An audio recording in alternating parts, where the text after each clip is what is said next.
this button and it comes into Hannah's really small in the corner of the screen and I'm massive. Yay. Let's make sure that we've got the full pretty. The full pretty. Oh, she's shy. Thank you for making this even weirder than it already is. Oh yeah, you've never played a duet before, have you? No. Nobody has, because it's not normally what people do. It's weird. I feel so lonely on this side of the table. Welcome to how I feel all the time. So, how can I live without you? Anyway, Bard coming soon. Not allowed. I've been told off. Anyway, hello. You've not been told off. You're allowed to play Bard if you want. I'm allowed to play the Bard if I want to. Allowed in quotations. Anyway, hello, Hannah. Hello. Hal. Anyway, so, brief bullshit that we'll say at the beginning of this. So, welcome to the first of possibly many of AU Silence. This is going to be a series of one-shots, predominantly duets, like now. For those that don't know, a duet is a 1DM, 1 player. There will be times where Adam and Kira are also available, and we will go, hey guys, let's throw it all together. I'm sure Adam and Kira are available now, it's just that we went, this would be fun to start off with this one as a confirmed idea. But we're predominantly going to be fleshing out the lore of the campaign, and also fills in where we have no streams, so you're listening to this and seeing this in the future.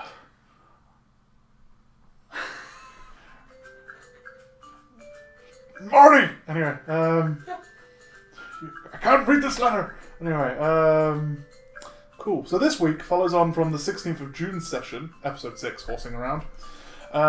Those that listened to or watched that may recognise the characters that finished the session from Hannah's one-shot in Campaign 1. And as Hannah wanted to use this character as a backup, I had to think of a way to get her into this timeline as we jumped 200 years or so from Campaign 1's timeline. Which I didn't know. No, we didn't know. And also when technically... I said that I wanted it to be... Technically she was a backup for last She was campaign backup for last campaign, and also we never actually stated that Wesley and all that was in the world. I just said it could be if you wanted it to be. So we could argue that the timelines and all that, but also it means having fun like this with time magics, which isn't anything to do with Campaign 2 at all. No, we did have to do it because... Scarrow was in. Yes, Scarrow was in water. He was win. the serrated blade. Yes, lovely. It's almost like I forget stuff anymore. Yes.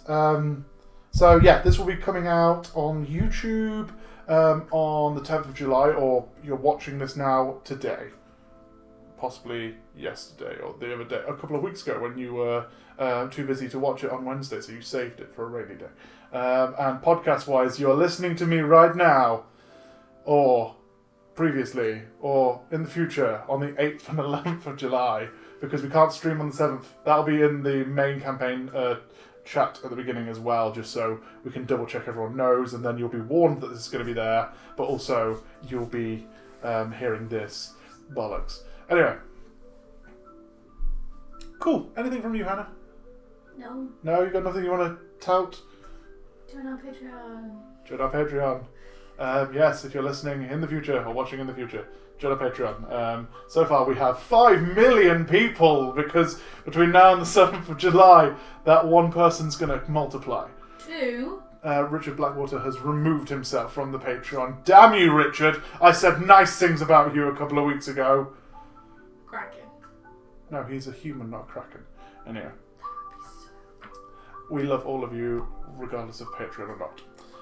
If you want to help, as always, go to our Patreon, patreon.com/alignment unknown.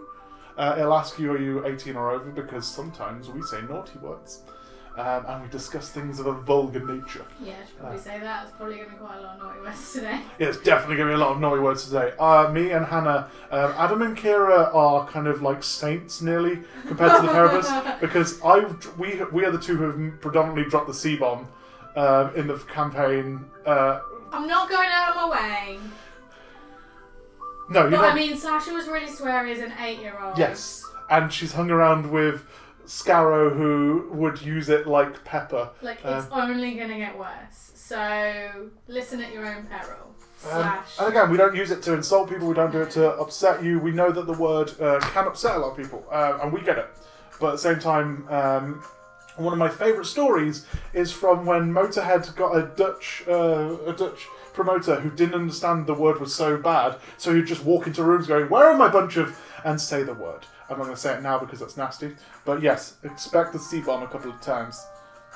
If you're prepared now, you can put on some Michael Bolton, then come back to the podcast, because they'll balance each other out.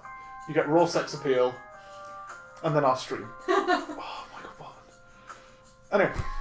You get stranger and stranger every day. How dare you? Michael Bolton is... Anyway, I haven't watched it, but I really wanted to watch it when it came out. There's a Michael Bolton Valentine's Day special, where it's just his sexy Netflix special. And I was like, I need to watch this. I need Michael Bolton being sexy on my screen, like it normally is every day. Anyway, so we're going to do the theme slide how we normally do, so you have the cut, so you can go, haha, he's jumped into the normal game now, and there's slightly less random, inane crap. But anyway, theme slide! System error. Alignment. Unknown.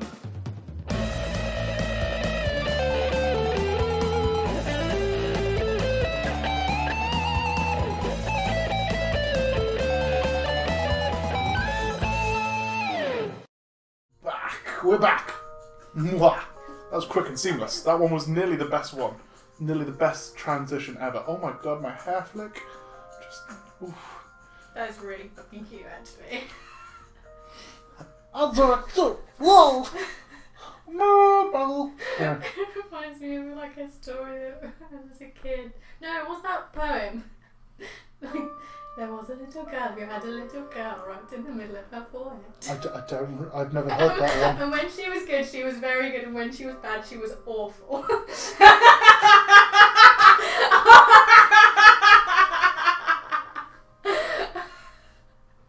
I wasn't a little girl. You've been seen. So in view of the internet, everyone knows that I never read that sort of thing or listened to that sort of thing as a child, because when everyone's sitting around going, I read The Hungry Caterpillar today, and I read Spot Found His Ball, and Stephen walks in and goes, yes, I read War and Peace, and I am quite ready to discuss Tolstoy and anything else you want to. Has anyone heard the latest Eric Clapton album at the age of 6? Anyway, I understand what it feels like to lose a wife at the age of 6. Anyway, talking is done. So, you've had pre-game information that I won't be touting on the internet. However, if you want to share any of it, you by all means can. I'll be using that to flesh out certain things that happen.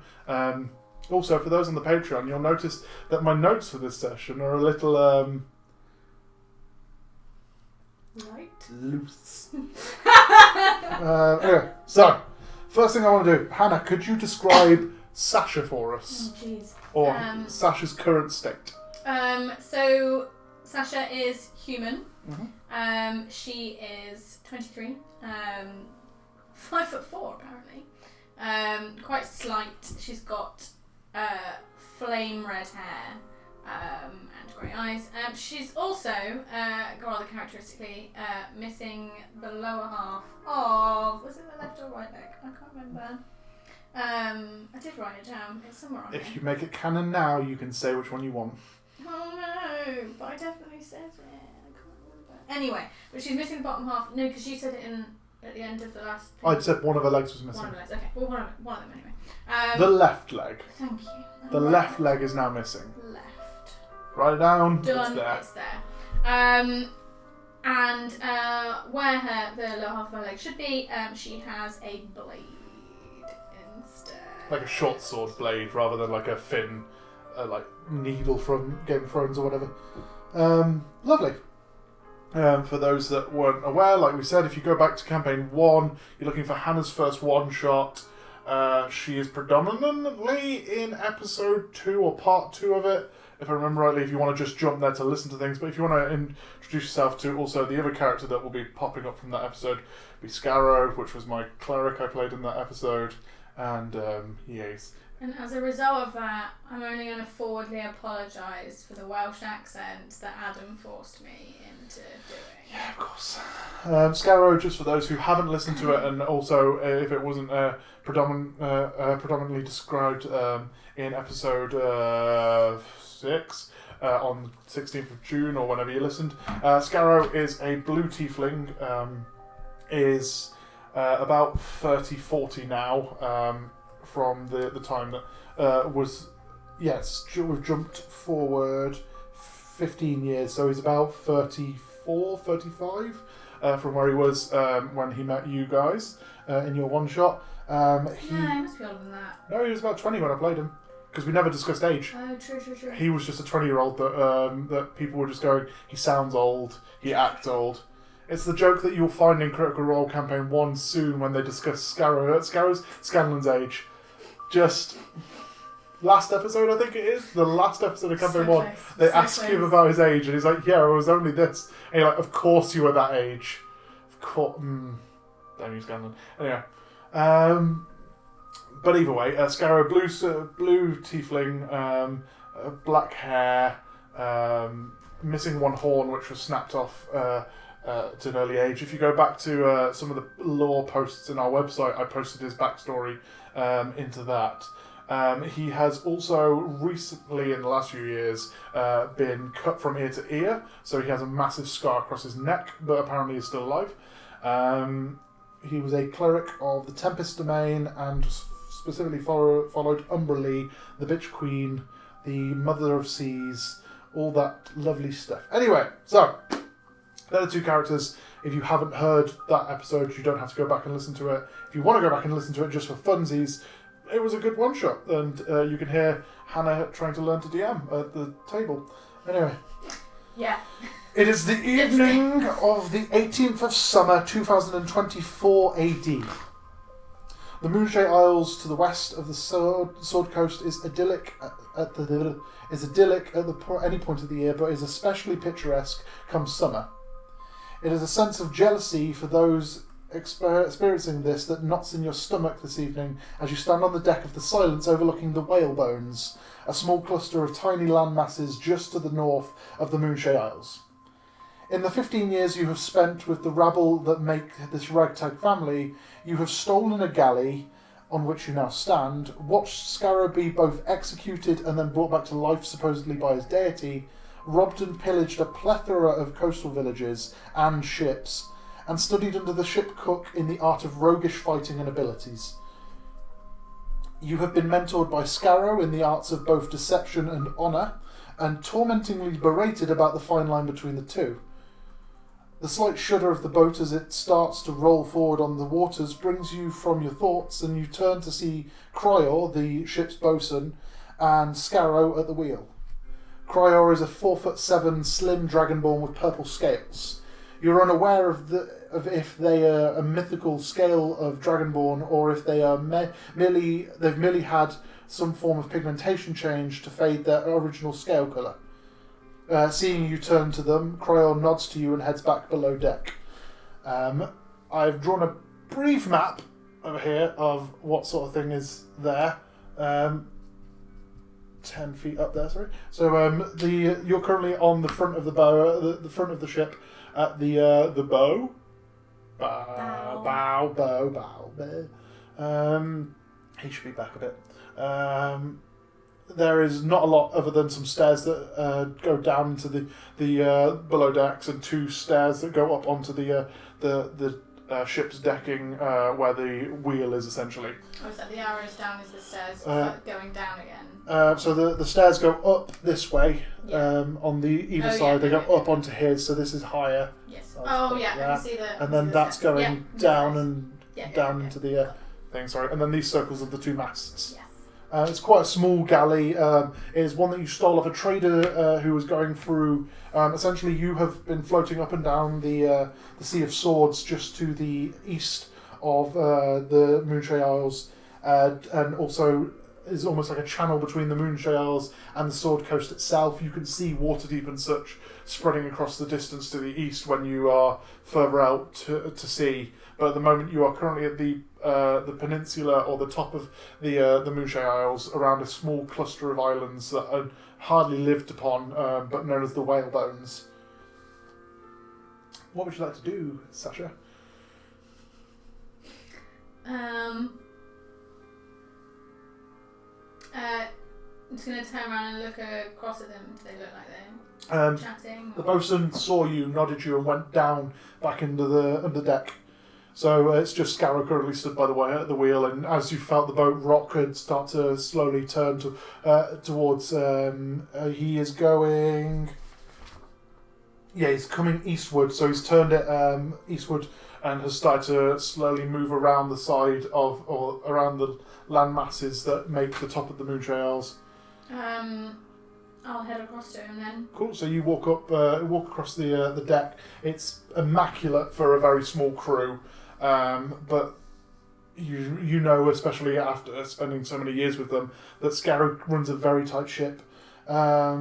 He sees you coming and doesn't really bat an eyelid. He just continues along his way as you come up onto the steering deck, if you want. I don't know what it's called. I don't know boats. I know canal boats, and you come up to where the tiller is, and you. Yeah, I know kayaks and canoes. That's fine. That's fine. I'm trying to remember what Welsh sounds like. Oh, I can't tell you. Oh, babe. There we Or go. a bumblebee. A bumblebee. I can't do it that way. It's how I get into it. You hook in with Bumblebee. I come in with a bumblebee. I don't know why, and then I slowly babe. start to turn over to another line. No, I think of my friend saying, "Oh, babe, it's beautiful." For anyone who's following, that's another 2 that she said on the... What? Nothing. You haven't been saying babe Oh! on the podcast a lot. It's number 2. Keep it down, because remember, you could win a dice set at the end of the campaign, which I've just made up now. Anyway. That would be funny. We should have like a, you know, like guess the beans in the jar sort of stuff. How many times will Hannah say babe on the... Well, if I'm playing Slasha quite a fucking lot, I tell you that for free. Okay. So, yeah, you walked up to him. He's just currently staring out directly at the end of the boat. Hasn't really paid attention to you as you come up. Where next then? Where next then? 15 years and I still can't get to that fucking accent. What? Where next then? Thank you. Your pronunciation needs work. So, we are going down the side of Alaron. We are making a meeting point just on... Well, they haven't actually named it. They've just put an X on this map. And it's a little island just in the gangway between Snowdon and Alaron. Little blip. What are we looking for? We are going to go see a man about a dog.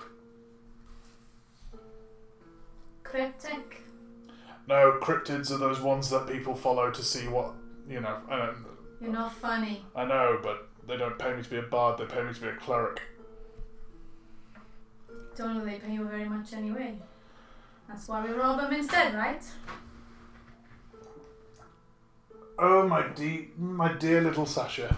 I have tried to train you at least once or twice that normally work is stealing money regardless of if they're paying you with intention or not. So, this evening you are to prepare yourself ready for tomorrow morning. We'll be at first light jettisoning off the boat, and we will be meeting our contact. Anything that you need to do to get ready? Anything I need to know? Again, payment and information are very similar. You can take as much as you can find, and for some reason nobody wants to give it for free. So I won't read too much into that cryptic look I got earlier then. What cryptid look? You two chatting. I mean, I looked straight ahead. I've got to keep an eye on where we're going. Wouldn't want to crash into the whalebones now, would I? I'm assuming Cryo has had some sort of fallout with you again, or... You just chatting, he looks over, then goes make himself busy, just saying. Ah, there it is. Stop calling him him. They do not prefer... They prefer to be referred to as they, remember? Yeah. That's probably why they are pissed off at you. It's pretty fair. if you'd like to go down and apologise to them, I'm sure they wouldn't mind at some point, but don't make it your first port of call. Go wherever you like. You've got all evening. However, before you go to bed, I need to see you back up here, so if you have anything you want to do before bed, by all means, go off and do it.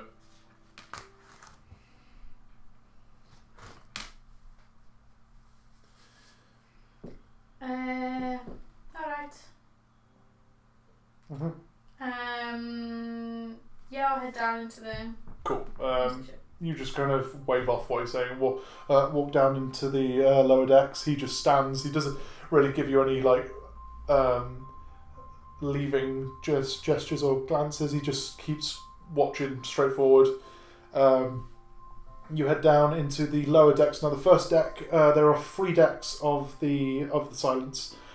Each are about 10 feet in height of the room, so from floor to ceiling, 10 feet. The first layer is essentially quarters for the crew and just spare rooms for storage of there's an armory, there is a small library that he's created, there is just normally you found that if you say to someone that you want something, he points you to the first floor and you find what you need there. Second floor is predominantly galley and storage in terms of foods and essential equipments, and also the sleeping quarters for the slaves that are on the boats. There are 20 slaves all in all on the ship, and they live essentially in a small kind of cut off area to the front of the boat. And then finally, the third layer is the rowing floor. Essentially, it's just gangways of benches where the 20 are sent down to row when there's no wind up and they can't use the sails. So where do you go? Who do you want to look for? Is there anything specifically you're looking for? I head to the kitchen. Cool. So you head down to the second floor for the galley area. The gallery. I can't remember the words now. The ship mess. You're looking for the ship mess. Yeah. Where you walk in, and much like the downstairs and the third floor, there are just rows of tables and benches. There's a couple of empty plates that are scattered from where the slaves have been brought up to eat. And just walking around the tables is a lone figure. You see Creosote is walking back and forth. A quite slender, slight-looking drow who has face pockmarked with an acid splash injury, pale white hair tied very tight into a bun. Eyes appear to have eyeliner on. And just a small scar where one of his fangs hangs out of the top from the topper teeth line out of the bottom jaw. But that is Creosote. Got anything going? No, darling. What are you doing? Just pottering, I suppose. Pottering. We don't do pottery on the boat, please. You're not funny either. Yes, quickly catch, and he throws up a dagger towards you. Make a dexterity saving throw for me. Oh no. 8. 8, lovely. You catch it. It comes fly. He literally grabs from his waist, throws up in a very, and you know that Creosote likes to do these fun little throws every now and then, where he's never taught you how he does it, but he essentially throws the blade and manages to somehow, a bit like a curveball whilst bowling, it somehow seems to shudder in midair as it comes flying through the air and can catch off either way. You grab it midair, but the blade just slices through your hand, through your gauntlet, if you're wearing any gauntlets or anything like that. You take 3 points of slashing damage as the blade just comes. You grab it in the air, slices through your hands. You've got a nasty gash in your palm now. I do not show it. Good catch. I added a bit of a spin on that one, and you even managed that. Very nice. You're going to have to teach me how to do that someday. Yeah, well, some people get paid to teach. could help you out. Why, what you got? Anything fun? And at this point, he comes over and sits on the middle of one of the tables, rather like completely ignoring the stools. Just stands on one to step up onto the table, and then just sits in the middle, cross-legged, smiling at you. I don't know. What do you want? I mean, depends what you can offer. I could bring you back something. Bring me back what? Oh, you're going. Yes, you're going with Scarrow tomorrow morning, aren't you? No. I mean, if you can find any dry roots, that'd be lovely. We are running very low, and his lordship does like to have a good cup of tea before sleep. If that'll do it, I'll go on a hunt. I don't know why he has dry root in it either, before you ask. Anyway, dry root, yes, you're looking for sort of, it looks like a yam sort of thing. Looks like ginger root before cleaning down. You'll probably find it at the base of some trees around the area. Quite easy to find. As much as you can, I'll happily show you my wares for yours, so to speak. Alright. Also, if you can find that fucking cat. What's he done now? We have gone through a week. Music as well, that's it. Thank you, Kevin. He has been eating at least a week's worth of tuna again. We had at least a month's worth of fish. We now have 3 weeks thanks to that little shit. I'll hunt him out. Lovely. Okay. And he gets up and steps back down, and now you're both in between two of the tables and chairs areas. He kind of points you down the long way of the room, so you're looking down either side of the table. Stands behind you, grabs you by the shoulders, goes, "Remove your dagger." You take your dagger out? Yep. Lovely. Takes you by the wrist and pushes a large amount of pressure into the top of your wrist. And goes, "Does that hurt?" Does it? Okay. Have you ever had someone do like the pressure points in your hands where they lock up your hand? No. Okay. I don't know what you're saying. No, I'm not going to show you, don't worry. It fucking hurts. Okay, Oh, you're feeling... You're feeling... Little bit. You're feeling... it feels a bit like... have you ever trapped your hand between like a chair and a wall or something? Yeah. Okay. Feels a bit like that, but the pressure is constant rather than it being... Okay. Again, hurt. Not exactly comfy. I mean, that's good. It means that you're not going to break your wrist whilst doing this. So what I want you to do is when throwing the dagger, and he starts to guide your hand in a motion of underhand flinging it upwards, as if like throwing out a rope of some sort. When you do that, I want you to knock it with your ring finger. Sorry, left or right-handed today? Today we'll do right. Right, lovely. Not ring finger then, your fourth finger. And it shows you to flick it with your right finger instead. So you're flicking it with the longest one. Just flicking it just after the throw. I want you to make an attack with your dagger as a ranged attack. But I want you to -3 off it.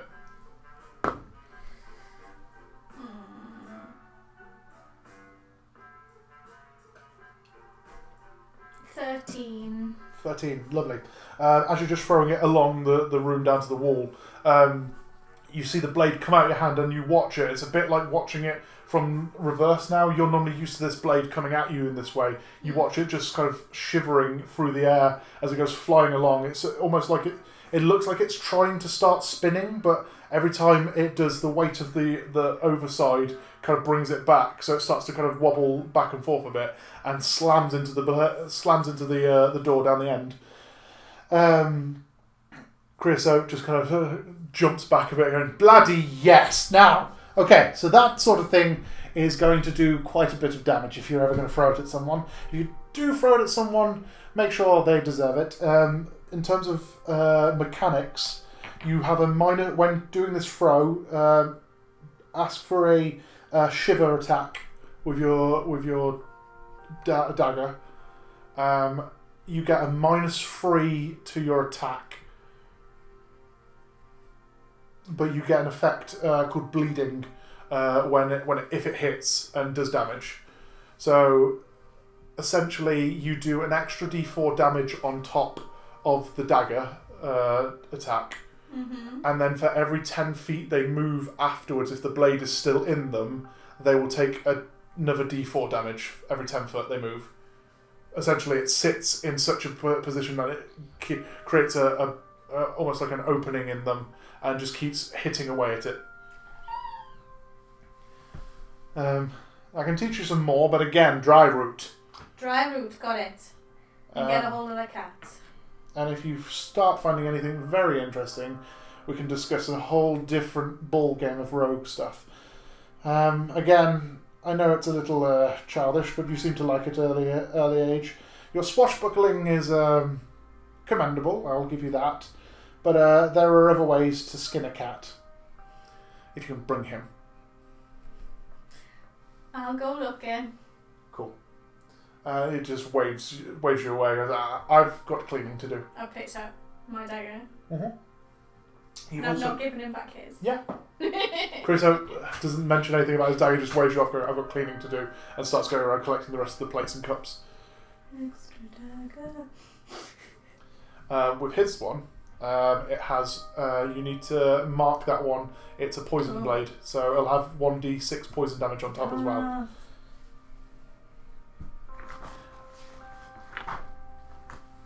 Which reminds me. Yeah, I'm hurting. No, it's fine. As you start to sit and going, yes. So 1d6. 1d6 poison damage on top, yes. As you walk out going, yes, you start rubbing your hands off and putting the blades into the compartments that you've got around your belt and stuff like that. There is a throbbing sensation from your hand, and then you realise it's one of his poisoned blades as another 3 points of poison damage runs up your arm. So what do you want to do? Should probably get that scene too. Yeah. Your surgeon on the ship is Scarrow. So if you want to see anyone else beforehand, or if you want to do anything else before going back up to him, he did say he wants to see you before bed, so you can approach him for that. I'm gonna try and hunt down Shrugs. Cool. Could you make an investigation check for me?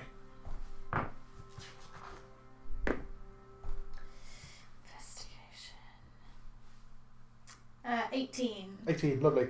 You wander around trying to find the cat. It has kind of like a perimeter walk that it does every now and then. So you start to follow around the way it does around the ship, going first up to the first floor, following around, one or two of the rooms, then it comes down to the second. Because I'm looking for him. Yep. I'm gonna put the sheath on my leg. Yep. So that I'm quieter. Yeah, that's fine. Lovely. So what was normally going on? It's more like a... So you get that leather kind of sound. Yeah. It's a bit more like when a shoe hits the floor rather than like a heel sort of thing. Yeah. I'm trying to be... No, it's fine. You wander around trying to find... also, just for the fun of it, because you don't want to give away certain things, your sheath has been designed to look like a peg leg. And also you're a pirate. Yeah. You wander around looking on the second floor again. Swashbuckler was too perfect. You walk into the mess again. Chris is gone at this point. You imagine he's gone back into the kitchen. You wander around, go back down to the third layer, trying to find him. Can't seem to find the cat anywhere. Come back to your bedroom, and just on your hammock is the cat, just sat perched, almost like... So the hammock is swinging back a bit as it's perched on the edge of the hammock, and it just sits watching the door. Tabby cat, very grey, with like burn marks along the sides every now and then. Has a piercing yellow eye, and then its left eye is milky white with a scar across it. How long has the cat been on the ship? It has been with you about 3 months now. Whilst you were off on shore leave or in Baldur's Gate, it seemed to follow you around whilst you were doing some training with Creosote. And then the next morning when you were on the boat, you woke up to find the cat sat at your foot of your hammock. It seems to have something of a playful attitude towards you. Alright, trouble? Just watches you. Cryo wants me to bring you for a good skinning. You've been eating too much, it sounds like. Just a fix. Chris was the one who wants to skin it. Oh. Cryo's the bosun. Sorry, I'm getting No, it's confused fine. myself. It's fine. Cryo is right. the bosun who was the dragonborn who gave you a funny look and then walked back down. Chris, so does the cook. That's fine. I've literally written it there. It's because I underlined that there. That's fine. Yeah. Asking me to bring you for a good skinning. Been eating too much fish. Just starts licking its paw. Yeah, I thought you wouldn't give a fuck. But watch it. Just jumps off and walks out the door. Starts to walk down towards Chris Oates' room, and you know that the door is normally closed, but it just puts a paw up and pushes, and the door opens. Anything else you'd like to do? Nah, yeah, we'll head back upstairs. Awesome. You head up towards the deck for where Scarrow is. He is still stood at the ship. It's almost like he's frozen in place. He has not moved an inch. He is still stood staring out. The ship, as you look out over the waters now, you are coming up around the north end of Alaron, which is one of the Moonshales are made up predominantly of Gwyneth, which is the largest landmass, which is at the south in the middle. And then there's Snowdon and Alaron that sit around the sides of Gwyneth. You are coming down the eastern edge of Alaron towards the opening that would lead you into the King's Bay, which is the port city on the edge of Gwyneth. However, you know there is a small little island in the middle of that kind of harbour gate, if you will, between Alaron and Snowdon that you've been told is the meeting point. Lovely. Scarrow just kind of coughs a little and then sees you coming back up and continues guiding the boat. Alright. Now I could play cheerful and say half left. Or I could ask you what you've been wasting time with down in the decks. Thought I'd get a bit more learning in before we go on to whatever else is going on. Yeah, that's what I was thinking. Which one taught you? Creosote. Do you need healing? Maybe. For as much. He places his hand on your shoulder, and again you get this kind of icy cold sensation from the left shoulder. He places his hand on you as the magic that he seems to cast with passes through you. You will get 1d4 plus that. So you regain. Oh, look at that! 4 plus his spell is. So you get 7 hit points back. Yay! Back to full now. How are you feeling? Fine and dandy, thank you. Lovely. You done for the night, or are you going to bed after our conversation? Yeah, I'll probably head off. What do you need? Lovely. So what I'm going to be doing is we're going to see. I said a man about a dog, obviously. Hey, when you around. Yeah, it's almost like I have plans. We're going to see. Do you remember a couple of months ago we went to see the elf up in Luskan about guns? Mm. Guns are now out. Guns are there. They've become too popular. They are we can make money off them by fencing them, but at the same time we're not doing a great deal because they're now available at every bloody blacksmiths and... Either way, we are looking into a new line of merchandise, if you will. Mm. There are some Sahagin which have suggested they have access to some of a new school of magic, so to speak, was what I was told by contacts. A new school? New school of magic. It's been coming out of Sigil and that sort of era. Pale Knights. Oh, right. Order of the Pale Knights apparently have been trying to fence it and they can't get it. Didn't think you could make make a whole new school. I mean, so it depends on what you want to do. It's how you remember. So, if you remember your classes, there are 8 schools. Each one plays with a frog. This one, this school of magic seems to teach the frog to remember that it's a frog on a table being dissected at the same time. It's the air around it. Sounds a bit wanky to me. Yeah, meta is what the bloke used to describe it. Was he high at the time? No, he was a sorcerer, and they know a lot about meta magics as it is. Yeah. Yes, so we're looking into. They've got an artifact that seems to allow some sort of. It allows some sort of bonding with the meta magics. Last passed down, it was found in. Apparently, it was found in a hole in the ground in the middle of the Desert Valley. Some idiots picked it up. It's then, for some reason or another, been made its way into the hands of the Sahorgan, and our contact has suggested if we go and take it, we can have it. And then they may make a pretty profit from what we can do with it. Alright. Once as usual, just so you're aware, we do not know the name of contact. We don't know where they live. We just know that if we go to one of Umberlee's, one of their shrines, and wait long enough, we will have a contact. Speaking of which, Sasha, I feel like it is time that you have earned your stripes, so to speak. Yeah? If this goes well, you are a fully fledged member of the Serrated Blade.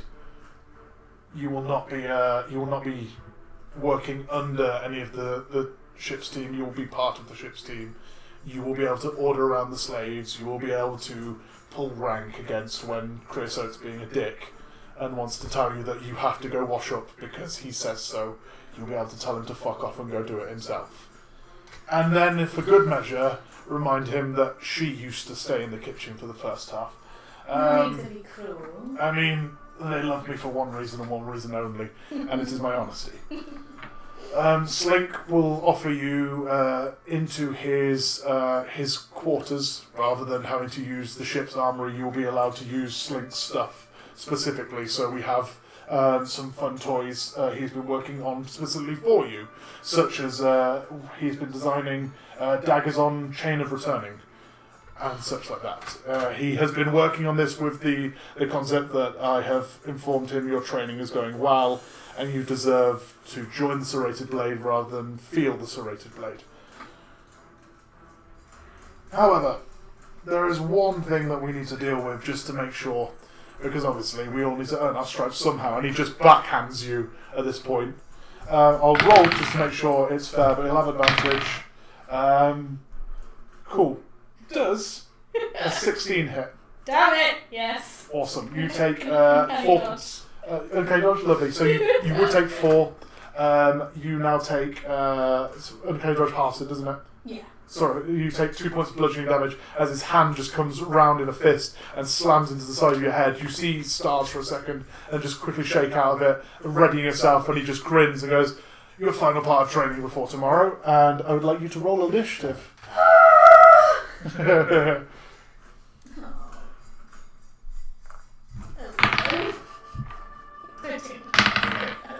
Lovely. Did you just get advantage on initiative? No, he doesn't have advantage on initiative at all. Oh shit. It's alright, it was cocked against one of my dice, so I had to re-roll it. He doesn't have advantage. I was like, he's got advantage on all his 2 things, or there's something else. What is he doing? Sorry, Sasha, you have 11. 11. Lovely. So, start the top of the round with Scarrow, who just immediately removes... You look down at his hand and you notice that he's replaced his normal mace with a wooden mace. It seems to have got a training dummy type thing, so you're going to feel the pain of this, but at the same time it's not going to be as heavy as his solid steel mace that he throws at you occasionally. Right, so he is going to, first of all, bring his hand up has the mace in his left hand, and he casts that. Yes. Could you make a strength saving throw for me, please?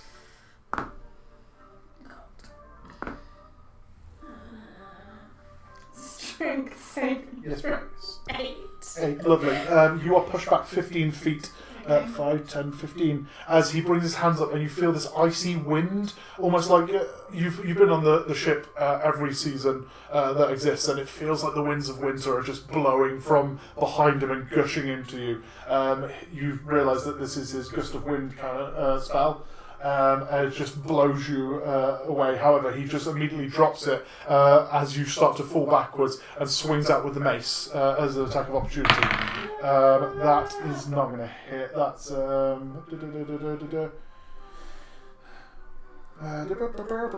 where's it moved everything? Oh, there it is. Sorry, that is 12 to hit. No, it doesn't hit. Lovely. So yeah, he swings out with his left. He brings the right hand up, pushes you out with the gust, and then swings with the wooden bludgeon to try and hit you as you leave out. However, you just kind of swing out the way, but blown arse overhead as you roll backwards, and then you land in a position ready to go. You're not prone. You are currently in a readied stance on the floor. That brings us to your turn. What would you like to do? Only because I just learned it. Yep. I'm going to try a shiver. Lovely. So you get to roll the attack -3. Please.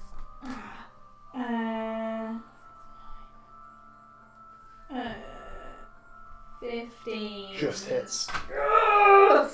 So you get to roll 2d4 plus your dex. And then I will tell you which dagger you're using. Are you using... I was going to use criticism. Okay, so that also gets a d6. No, that's fine. Just checking. So hold on, that was 2d4. 2d4 plus 1d6 plus your dex. So 6. Plus another 6, 12. Yep.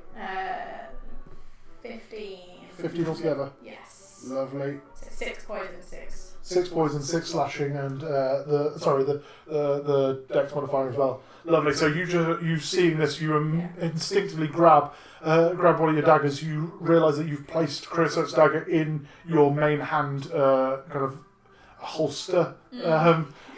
I can't remember words anymore. Fuck it. You bring the blade up. It goes flying through the air. However, just as it leaves your hand, you instinctively, almost like it's like second nature to you now, knock it with your ring finger. It goes spinning through the air, slams into his shoulder, and he just looks down at it and goes, "He has been teaching you. Fuck." Anything else for you? I'm a fast learner. Mm-hmm. No, I'll say where I am. Yeah. Yeah. Lovely. That brings us to Scarrow then. Mark down that he has currently 1 blade in him. However, roll another d4 as he steps forward towards you. 4. 4, lovely. He takes 4 points of damage. I love these dice. They've got such an evil face when you hit the top number. It's so good. Lovely. He is going to...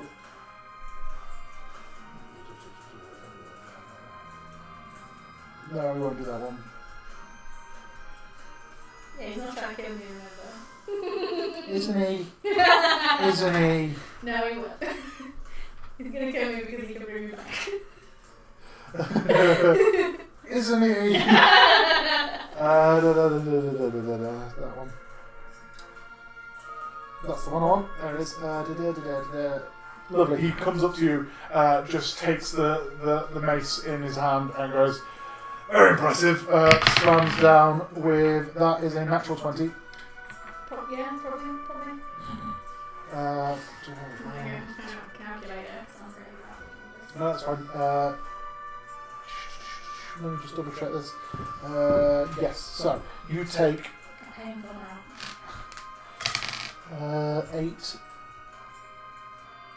plus 12, so 20.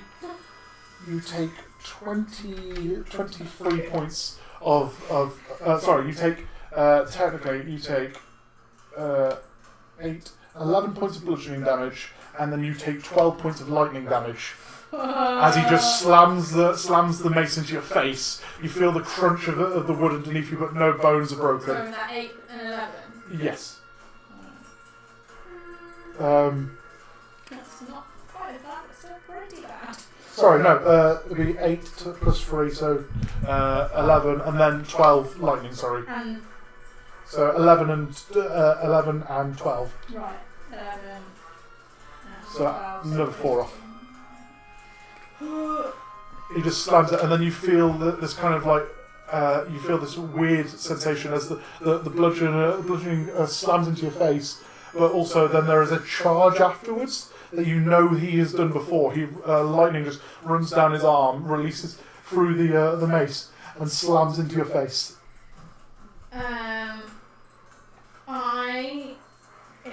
It's an action to take out another. Yes. Damn it. Okay. What do I want to do?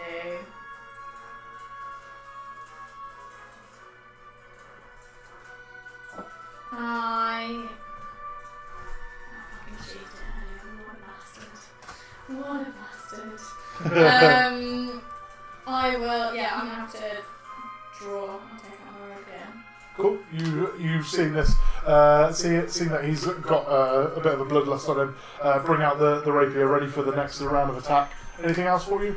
This is action. You've got bonus action and movement still. Oh, actually, can I take it back? I'm going to shoot my blade back. Blade leg. Sorry, not your. Yeah. No, that's Sorry. fine. You reach down, pull off the blade leg, and just grin at him. What else would you like to do? I don't think I can do anything. No. Not really. So it's an action to do that, but you have a bonus action to disengage as a rogue. Yeah, And you true. could move away. Yeah, I should probably do that. I'll do that. Not that I'm teaching you how to do rogues. I only played a rogue like that one shot, and I'm so confused. That's fine. Yeah, So bonus action. I'm going to disengage. Yeah. And I'll back down the stairs. Back downstairs, so 5, 10, 15, 20. What's your I've got speed? 30 feet. 25. We'll go 30 there. Yeah. Lovely. So you just kind of see him as he takes he takes the bludgeon and slams it into your head.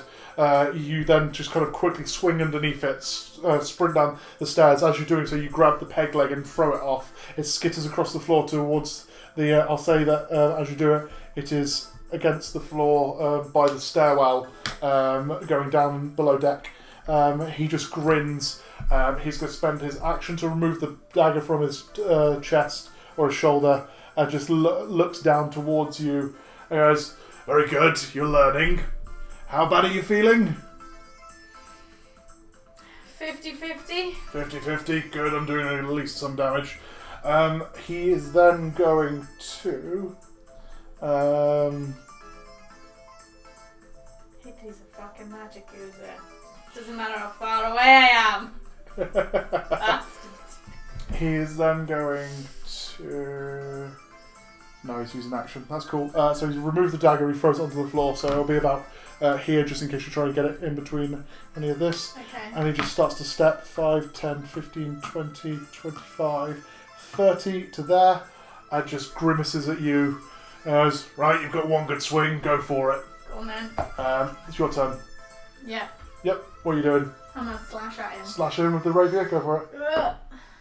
Fuck's sake. This is the leg, isn't it? Yeah. Cool, go for it. I just can't do maths. Why can I not do maths? Delete. 15. 15 just hits. So, D6. Oh. 7. 7. One of which is magic. Lovely. Thank you. Then I'm going to disengage and back up again. Yeah, 5 feet.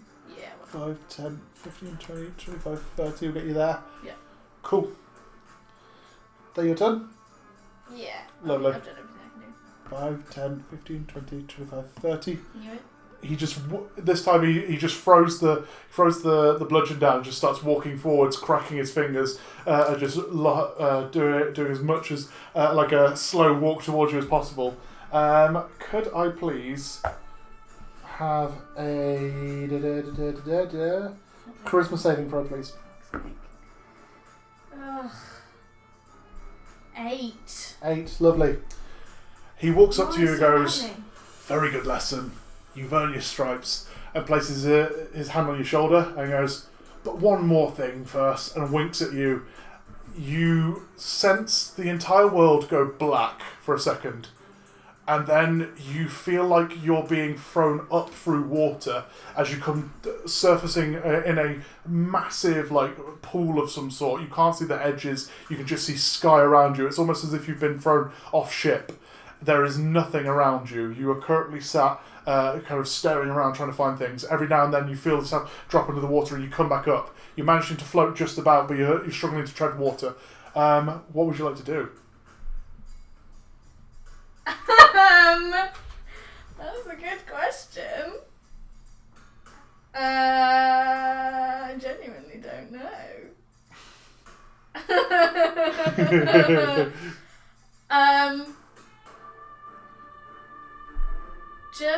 I don't think it would do anything. No, it won't do anything. I've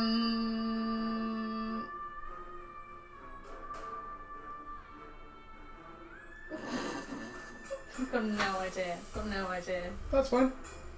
If you were literally just going to sit waiting or just looking around not really sure what to do, you wait for about 30 or 40 seconds and then there is a popping noise in your ear, very much like that, and you drop onto your ass on the deck once more. Scarrow is just sat with his feet up on the railing around the decking, just with 2 bottles of beer, and just hands it out towards your direction, and starts drinking from his second one in his left hand. You're welcome.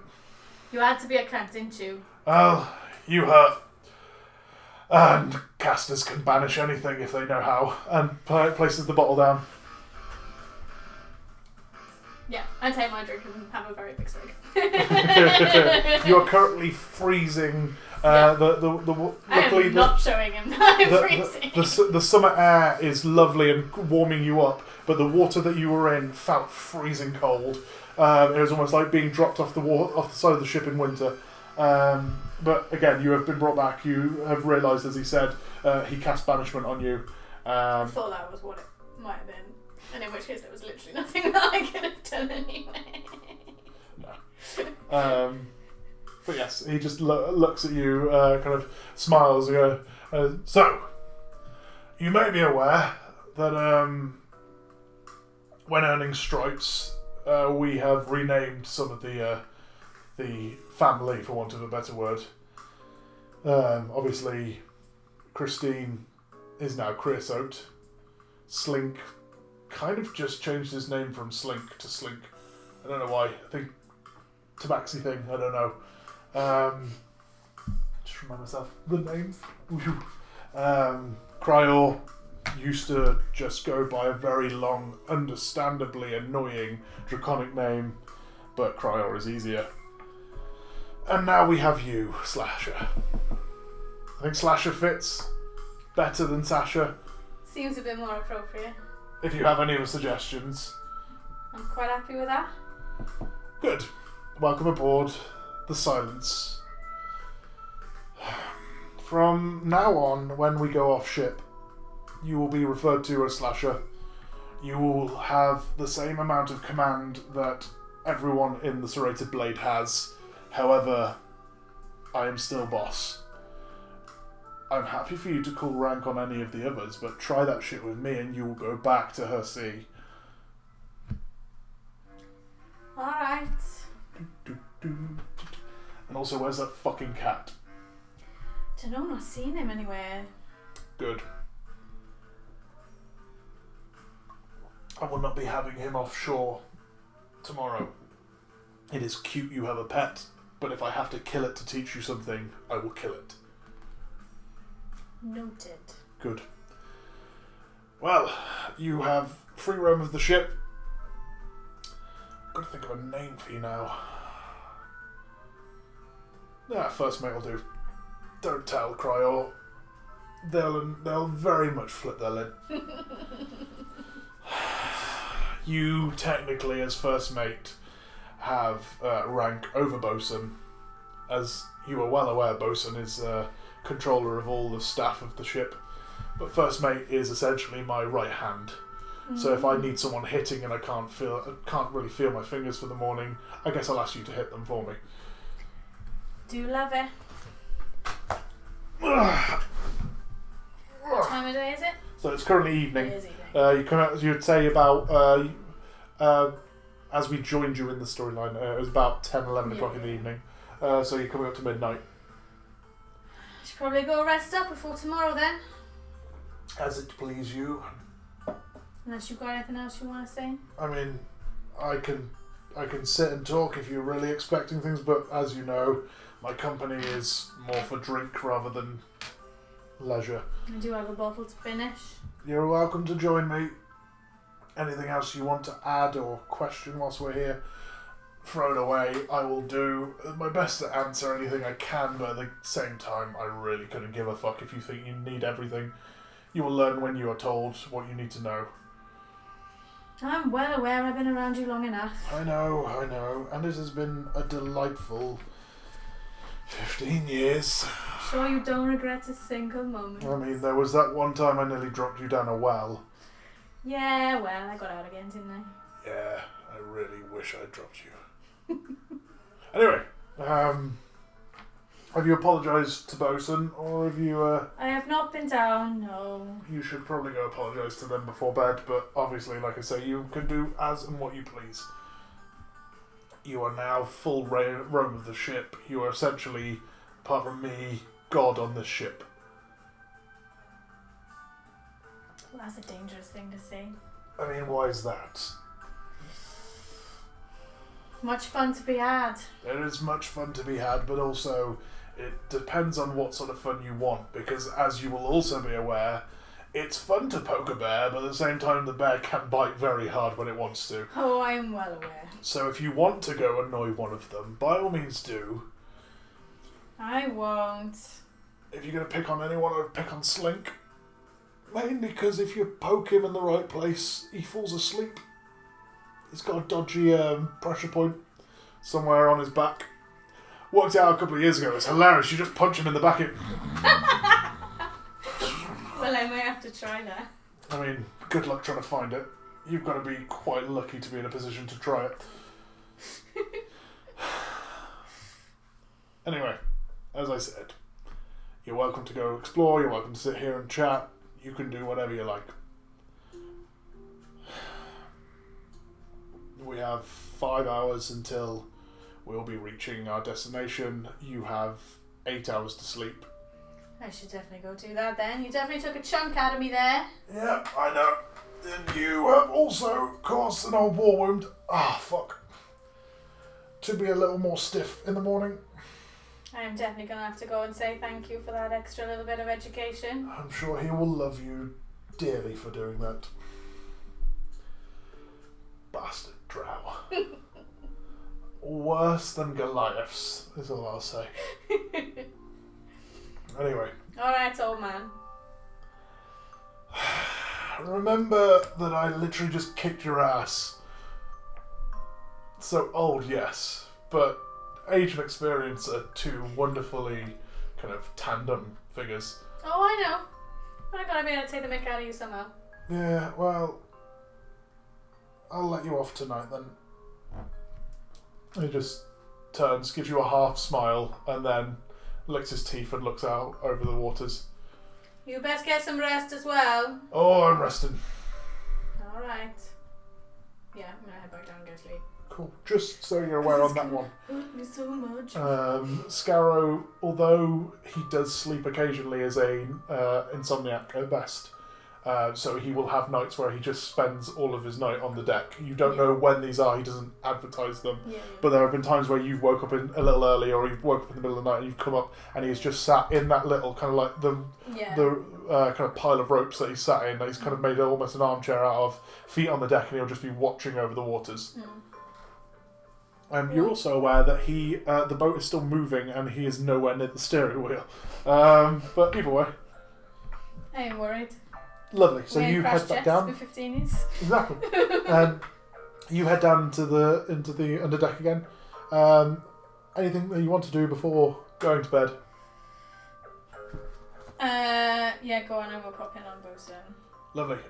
So you head in, and again, there's a kind of like a corridor almost that has each of your rooms set along. Bosun's being the second on the row that you have your bedrooms on. So it is Creosote's, Bosun's, then yours on this side. If you go round the corridor back round, there is Slink's, Scarrow's, and then a spare room. Lovely. So you knock on the door. You hear very kind of, just in case my voice doesn't do it perfectly, it sounds like a snake trying to speak common. As the voice kind of creeps through the door. Yes. It's only me. Enter. I go in. Lovely. You open the door. You've not been in Bosun's room before. They are very kind of self-contained, and they're very both shy and I can't remember the word. Where they're very quick to keep their cards to their chest, sort of thing. You enter. There is a very simple room, much like yours. There is a desk on the side. There is a chair. Simple pile of books on the desk, and they are lying in their hammock. They have no armor on their chest. Just you can see bird marks and claw marks and blade marks that scrape across the kind of like indescribably kind of asexual chest. You can't tell. There are no presumptuous like curves or features that would suggest a male or a female dragonborn, which is unusual because most dragonborn have that kind of more humanoid than dragon side that shows what sort of sexuality they are. They have leather armor, at least the bottoms of leather armors on. The boots are up in the air, and they are just every now and then spurting a little purple kind of flame out of their nostrils as you come in. Just doesn't bother looking over to you. What do you want? Just my stripes. You just had your stripes. What have you been given, child? Well, I'm here now. You stuck with me for quite a while. Oh, joys. Just wanted to say that I'm sorry if I slip up every now and then. I'm not doing it on purpose. I'm not trying to offend you. Oh, you haven't offended me, dear. It takes a lot more to offend me than it does the average twat. I didn't think so, but I just thought it worth saying. No, your problem, dear, is because I have heard exactly what role you're being given. I have been the bosun on this ship for 10 years, and now I am essentially your second in command. I was Scarrow's second in command until you turned up. But it's fine. I'm not going to be a dick about it. And I plan not to be a dick about it to you. I'm just a little hurt that promotion has been given without Dead Man's boots. I get that. I get he has to create some sort of role for the ledgers. I was surprised that he hadn't. They get off the hammock and walk over, just completely ignoring the fact that they are essentially semi-nude. And you notice as they come across, this is the first time you've seen them without their shirt on.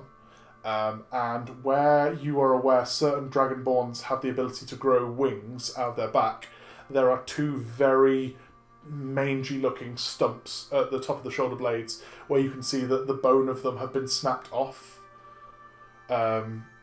You also notice that there is like a scarring that runs up like the lower spine, as if you're not sure what has been intended there, but there has been some incision into the lower spine of them. Sits down at the table and pulls one of the books over and just opens it and goes, "So you don't normally see this, so this is our ledger," and starts to show you as you come over and look over the shoulder.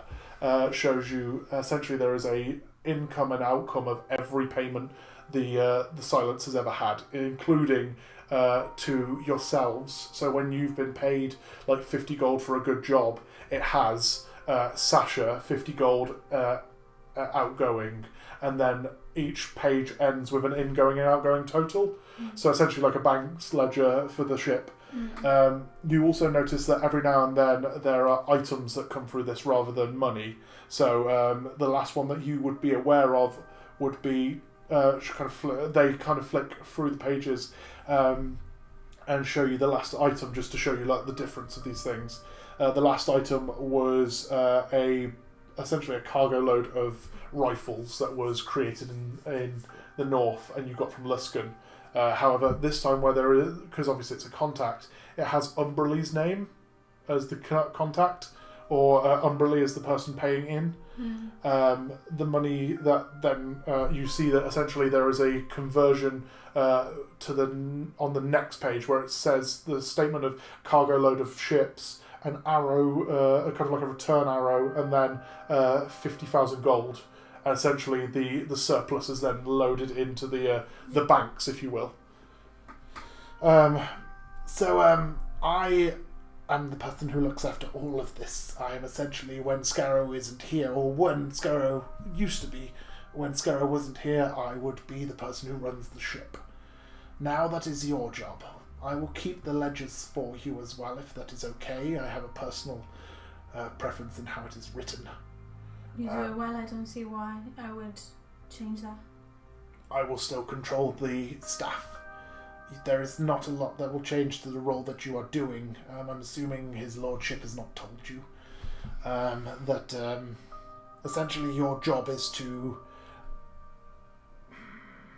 What I used to do alongside this, and we haven't had to deal with it for a good 20 years, so it's fine, but occasionally there will be times when something goes wrong with the serrated blade and Scarrow is held accountable. And as we are all aware, shit rolls downhill.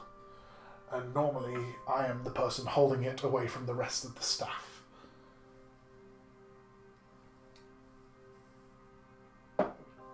But that's your job now.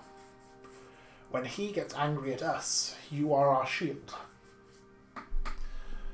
Noted. And I will warn you now that, yes, he seems to have a soft spot for you, but he had a soft spot for me before as well, and there is a reason that I can't fly anymore. And just there's a deep intake of breath, and then a very calming, slow outtake of breath. And you kind of see the shoulders roll a little bit, and then shakes their head and just looks up at you and goes, "Don't worry, he can be kind as well. But it can hurt when we do not please Master, so to speak."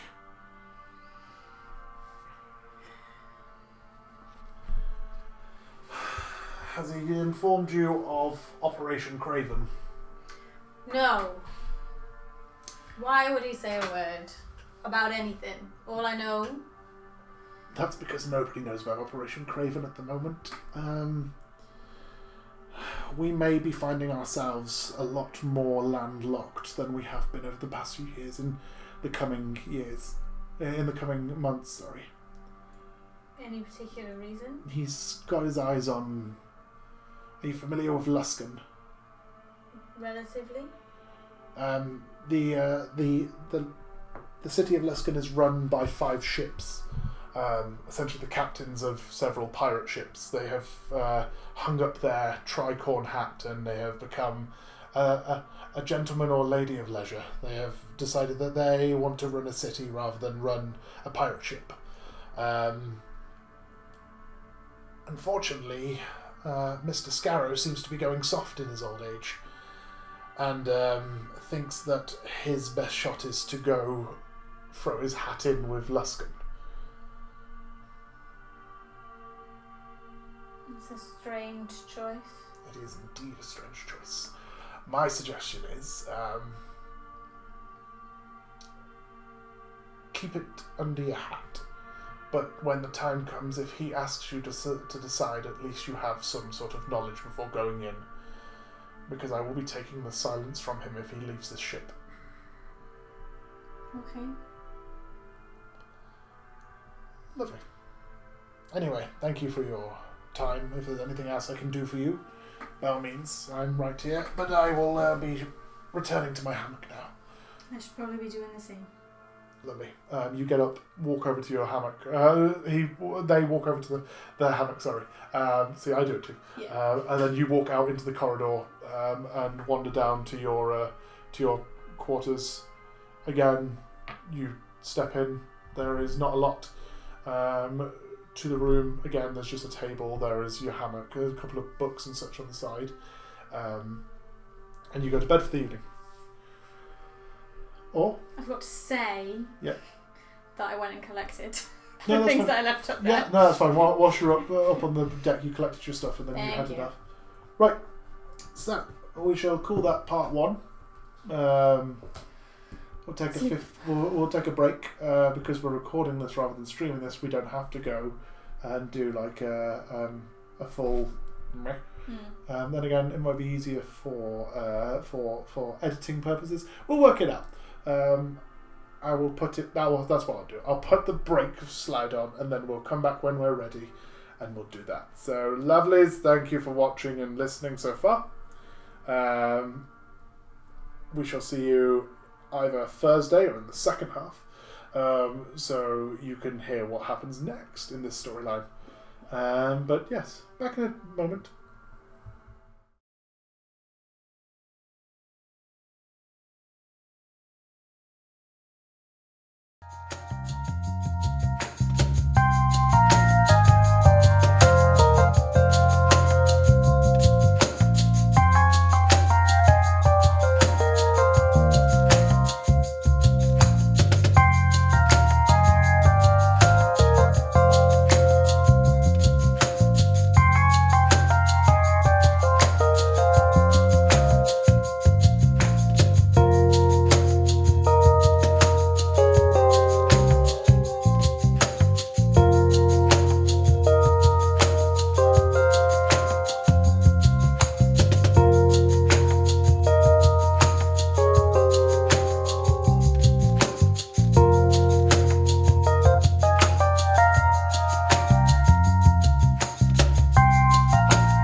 There we're back. Ta-da!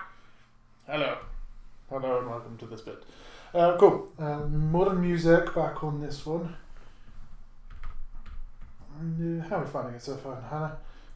Fine. First duet. Such a weird experience. It is weird. Yeah. Only because when I go, I don't know what to do. There's no one I can ask. Or there's no one I can be like, you go first while I think about this. Yeah, why don't you just do your thing and I'll go think about that thing I wanted to write earlier and it'll be fine. Right, cool. So, you wake up the next morning in a very sexy way apparently. Oh no, the galley windows are open. How dare you? I mean, it's the music, it's not me. Anyone who wants it, bombarded.bandcamp.com. I love the music in this stuff. Anyway, so, yes, you wake up. The ship is, as usual, and hence its name in some respects, eerily quiet. Can't hear the sounds of people in the other rooms. You can't hear the noise of people up or below decks. What would you like to do with yourself? Grab some stuff. Go grab some breakfast. Awesome. Don't know if that's No, that's fine. what we're doing. It depends on how you want to run yourself. You've been told that you had 8 hours to sleep, and then there would be some sort of gathering. True. I will head to wherever we normally gather. Yeah. The way it normally works that you're used to because of how your role is at least, you would normally just get Scarrow come knocking your door and say, come on, we're going. Or one of the staff have come and said, come on, we're going. Yeah. This is the first time you see it as a staff member of the Serrated Blade. No. Anyway, you head out into the mess area. Yeah.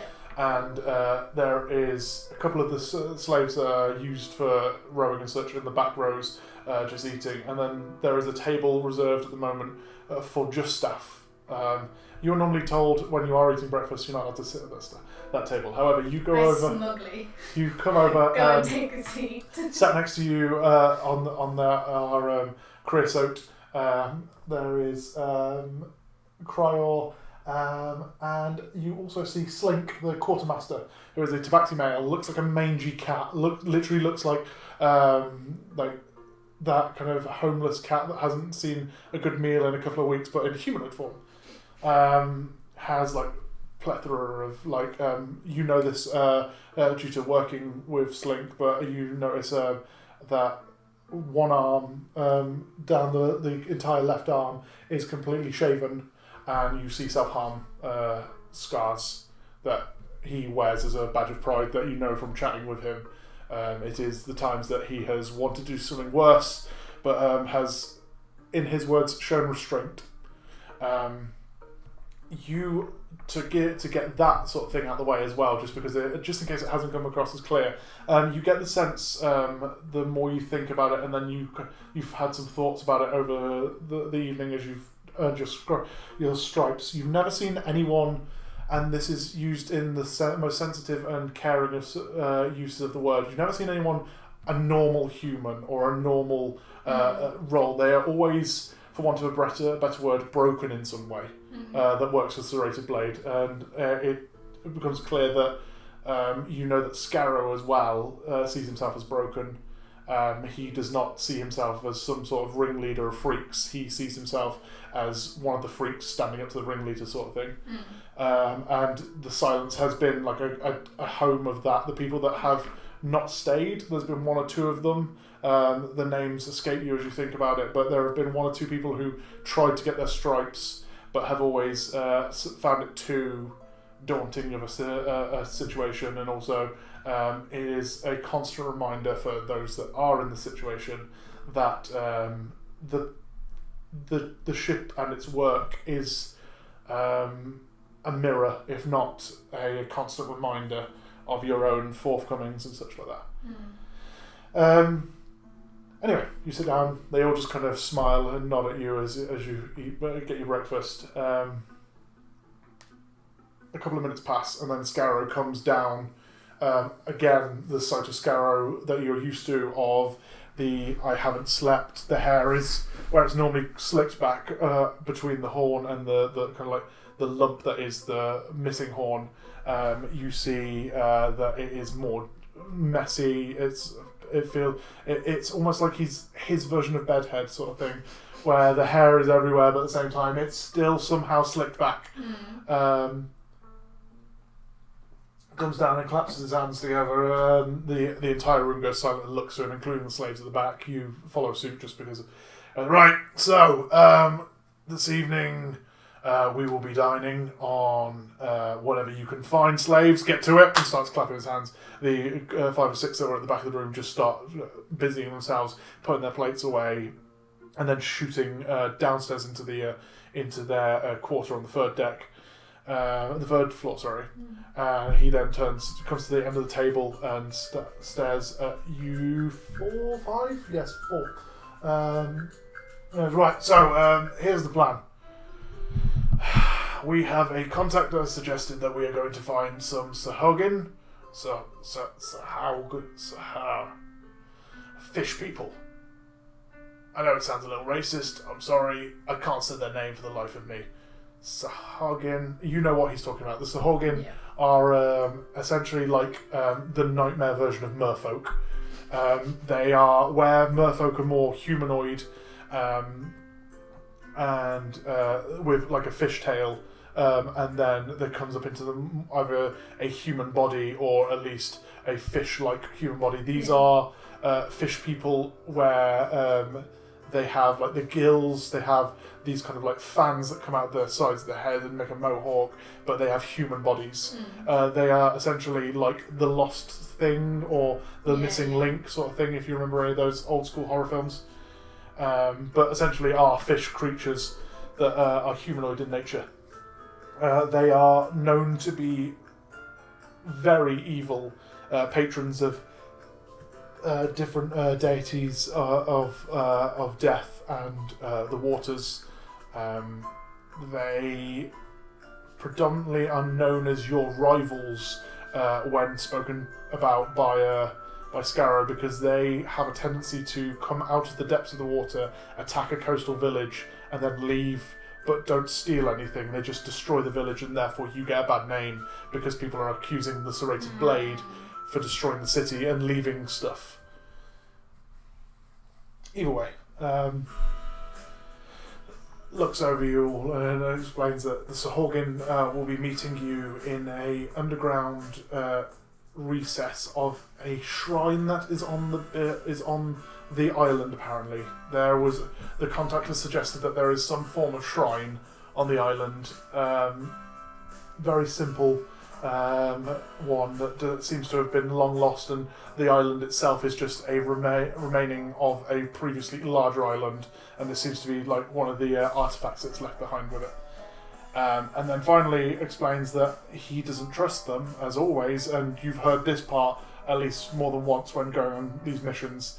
He sends out Slink to essentially secure the area of the land before the Serrated Blade enter.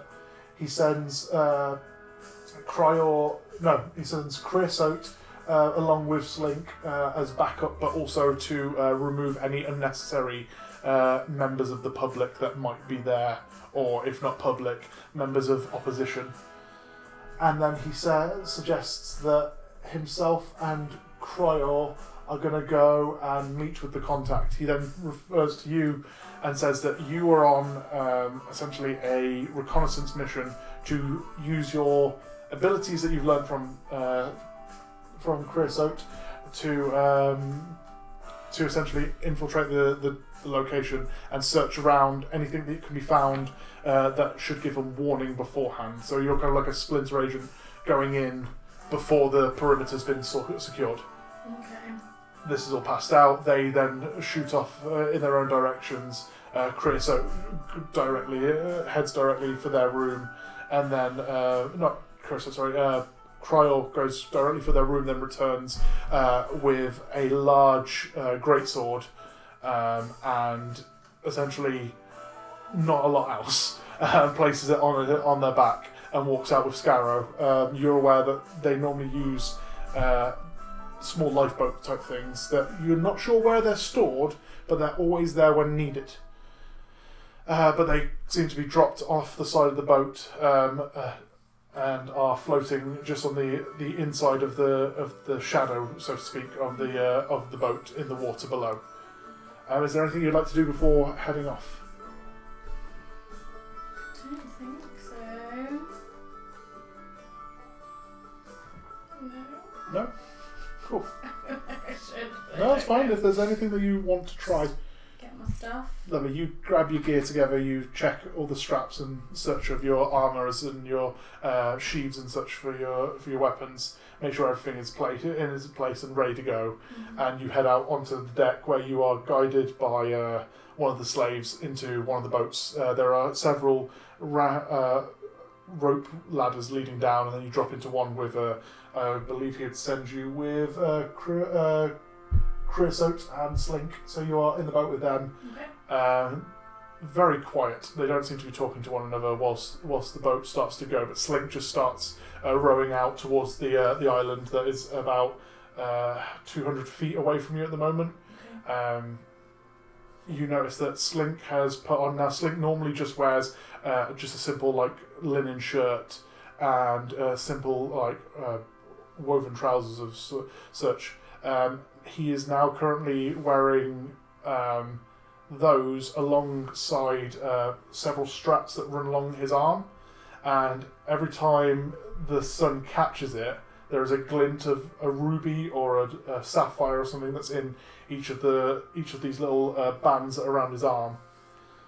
And creosote is very much as you're used to him being. He is in full leather armours, very kind of. For this one, they're in light browns and kind of pale yellow sort of thing. And it seems to be camouflage created for more sand-based work rather than the blacks and browns that he would normally wear for like when he's in the city. If you'd like to have a chat with him, you by all means do. Otherwise, the rowing is in silence. I'm gonna say to Slink, looks a bit shiny. Days. Say what? Days. He just starts. Lets go of one of the oars, sorry, and just starts tapping them and showing you. Yeah. Yeah, these my new toy. What do they do? So I've designed this thing where if I throw my hand out like this, I won't do it just at the moment because I don't want to hurt anyone. But if I throw my hand out like this and then I say an incantation under my breath, this one taps the first one, which is the sapphire, lets out a line of lightning. This one taps the second one, which is the ruby, and goes, this one lets out a line of fire, and then this one taps the third one, which is this kind of green gem. Jade will be the word that I was trying to think of there. Goes, this one, I haven't really worked out what the enchantment does on it, but I tried to put some sort of poison spray in it, or like acid spray. Tried to, and you just see Creosote lean forward and go, yes, he's quite the idiot as usual. Seems pretty snazzy.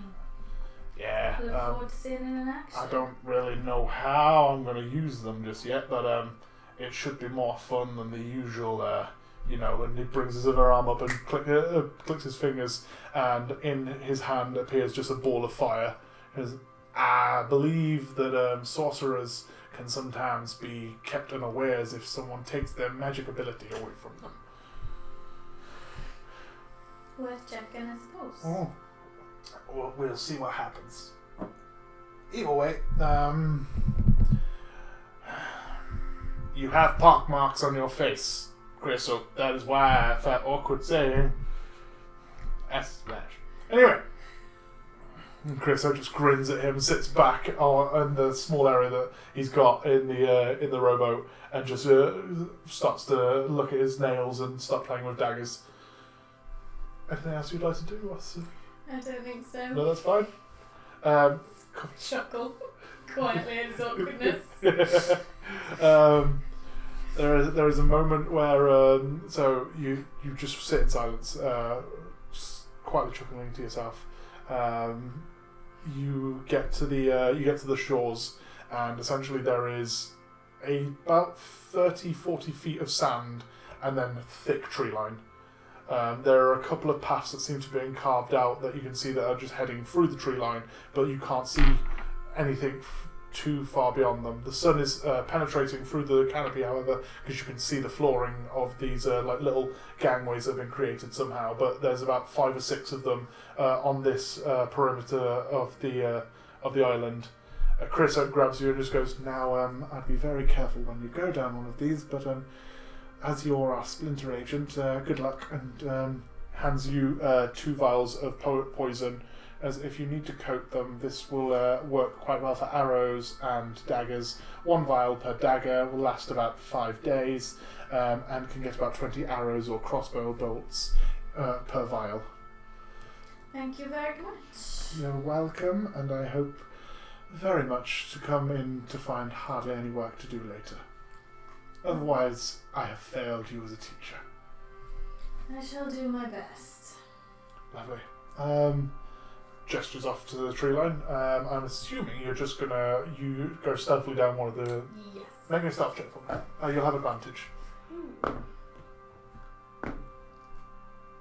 Good. Stealth is unnatural 20. No, natural 20. Lovely. So you spend the first 10-15 minutes of your travel into the tree line following the gangways. You're keeping an eye on tracks on the floor to make sure that there is no kind of hidden triggers or anything like that might be an issue. But the first thing that you find is about 15-20 minutes walk into this, you start to hear the distant sound of voices coming from the clearing that seems to be coming up in the distance. They haven't spotted you because they haven't turned around that you can see, but about 40-50 feet away from you, you can see that the tree line starts to spread out to see essentially a stone crocodile head rearing out of the ground. There is a clearing just below it that seems to have 2 human males, fairly kind of grubby looking, one bold, simple leather armours, but nothing on underneath it. As you can see, the arms just bare as it comes out of the armour. The other one seems to be grey-haired, bearded, also leather armours, but has an undershirt on. And then there is a third gentleman there, slick black hair, gaunt-looking, seems to be wearing a simple suit, and is just talking with the other 2. Can I hear what they're saying? Yep, as you get up closer and you start to sneak through the tree line, heading off the thing to give yourself a bit more cover, you start to hear the first 2 go, "Well, I'm not too sure what you're expecting to happen, sir, but you've requested that we be fully armed, ready for fighting, and we've been here for 4 hours and nothing's happened.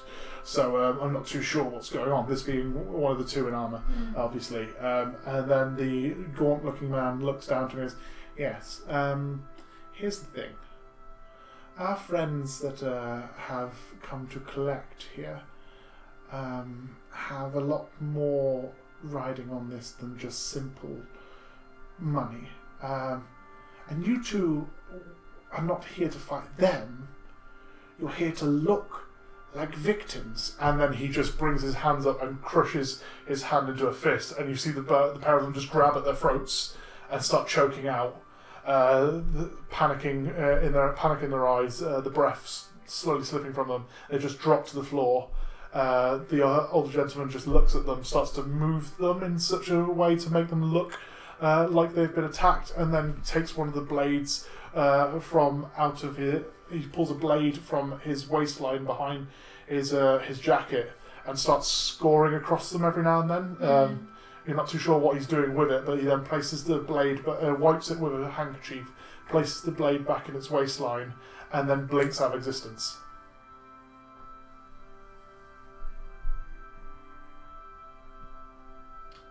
Cracking. What would you like to do? I'm going to wait a minute or 2. Yeah. Just to check that nobody else comes. Yeah. And then I want to go and I'm going to search the bodies. Yeah, go for it. Make an investigation check for me. 18. Between the two of them, you find about 40 gold and a couple of trinkets on them. There is so between the two of them, they seem to have little just good luck charms and such that seem to be in their pockets. So you find a rabbit foot in one of them. Mm-hmm. You find that there is a locket with a lock of hair in it around the older gentleman's throat. You then notice that as you're doing this and searching around the bodies and such, there's not much else on them other than the obvious weapons and armour, but you start to notice that the cuts that the guy made with his blade, a small dagger-like thing, now look, if you hadn't seen him do it, Yeah. they look like claw marks.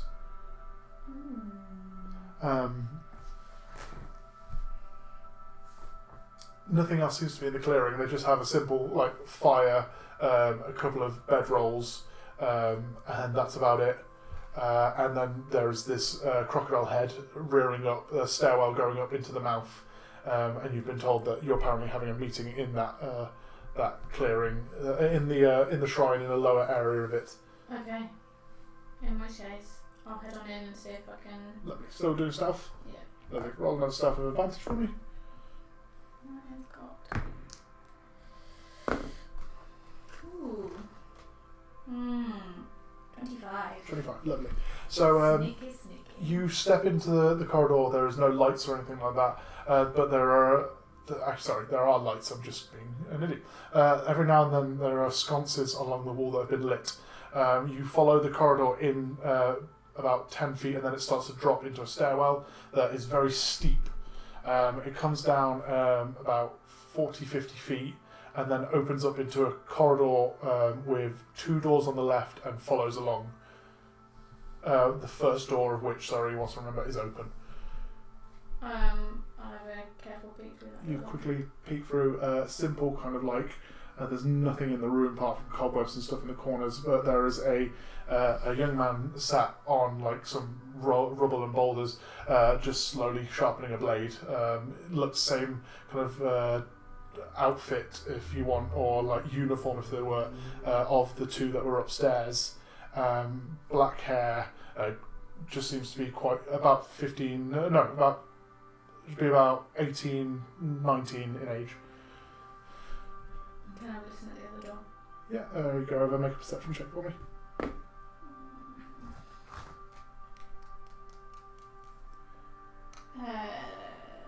15.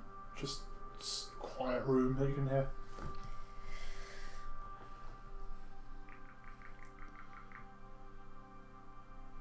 I'm clearing the way, aren't I? Yep. That's what I've been told.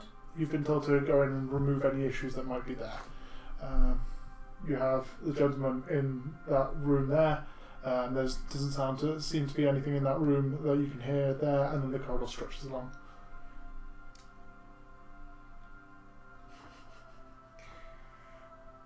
Yeah, they're clearly useless. I'm gonna go and check that around. You're going to chuck a dagger? Yeah. Roll an attack roll for me. You'll have advantage because of the fact that he doesn't know it's coming. I've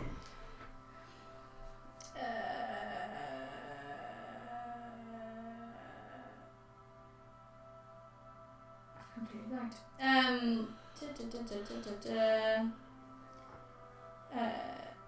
19. 19.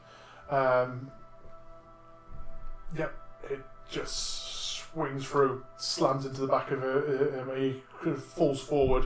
You hear the kind of as it hits him, and he just drops forward, completely dead. Okay. I'm going to stand just inside that doorway and wait for a second because of that noise. Yep. Just see if anybody comes. There is about 10-15 minutes that pass. Let's make sure, actually. And then another younger gentleman looks at about 23, 24, comes up the stairs, comes up down the corridor, just kind of looking, has a bow and arrow ready, and is just walking very slowly, listening along. You immediately hear the crunch of his boots under his boots, the crunch of his boots against the gravel, walking along, and seems to come up to the first door, and then leans against the wall, opens it, and then steps in. Go for him as well. Cool. You go to the door, and you go to attack him. Yeah. Lovely. This time you don't have advantage because he's looking for someone to attack. Okay. Even though he's not seen me yet. He hasn't seen you, no, but he is also on the lookout for someone to attack him. Okay. I'm going to regret it. Natural 20. Natural 20, lovely. You come in, just as he turns around, he brings the arrow up, you loose the dagger, it goes flying, scrapes up the bolt of the arrow, and then slips into his throat, the blood starts to ooze down him. Complete panic in his eyes as he sees this. Make an insight check for me. Insight 18.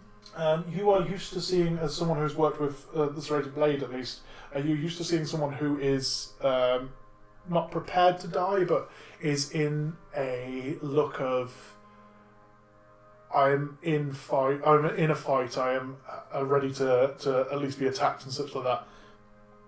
Looking at him as the eyes hit you, these piercing green kind of shocked eyes that looked like someone who had never been informed this was going to be a skirmish of any sort. Yeah. It seems that you get the sense from the look in his face he wasn't informed that there would be an attack or anything like that, and he was very much not ready for any sort of fight. Yeah. Okay. Fun times. Collecting my daggers. Collect your daggers. I think I'm going to check the second room. Yeah. Looking around. Excuse me. You take take a stick, light the sconce from the sconce, and step into the room. It's a similar room, 20 foot by 20 foot. Just a couple of barrels that have long since been emptied, crumbling in the corner. There's not a lot else to the room. Okay. The only other place that you can see is the corridor going down. Okay. I'll start heading down the corridor Cool. then. Start to head down the corridor. Stealthily again. I'll ask for one more stealth check. This time without advantage. Thank everything. 19. That's lovely. Coming down the corridor, there is. You start to hear just low singing. As you come down the corridor about another 50, 60 feet, and then it turns right. You get to the thing, lean round, and you can just see again a rudimentary campfire. This time there is a 27, 28-year-old looking gentleman, goatee, slick black hair, leather armour, has his sword leant against his leg, as he is currently using a dagger to whittle wood in front of him, just singing to himself under his breath. In front of a fire. There is not a lot else to the room other than another door on the opposite side of the room, and a couple of tables that seem to be long since been cleaned in the last few years. It just seems these are the remains of this shrine that's been here. So same sort of armour as the other two? Yeah. Okay. Yeah. It'll only give him a chance, I'm going to go for him as well. Yeah, go for it. Roll for that. Yeah. He's such a bitch. You have advantage because... Less good. Why can I never do this maths?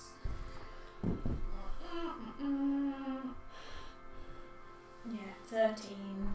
13. This time the dagger goes scattering across the floor behind him. However, he doesn't notice the blade. He just hears the noise and looks around. Doesn't seem to react to it. He just kind of looks back towards the corridor where you're in, and he says, "Ha! Very funny.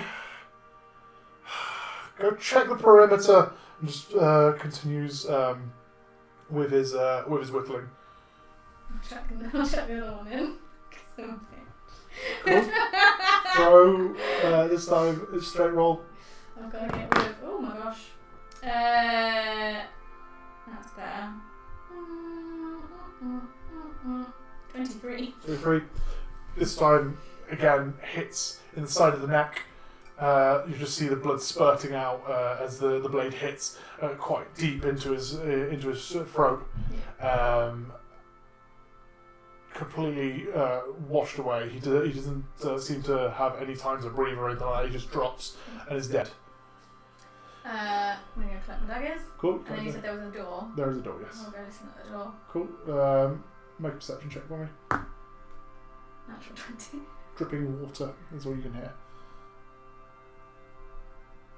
Peak. Cool. You open the door.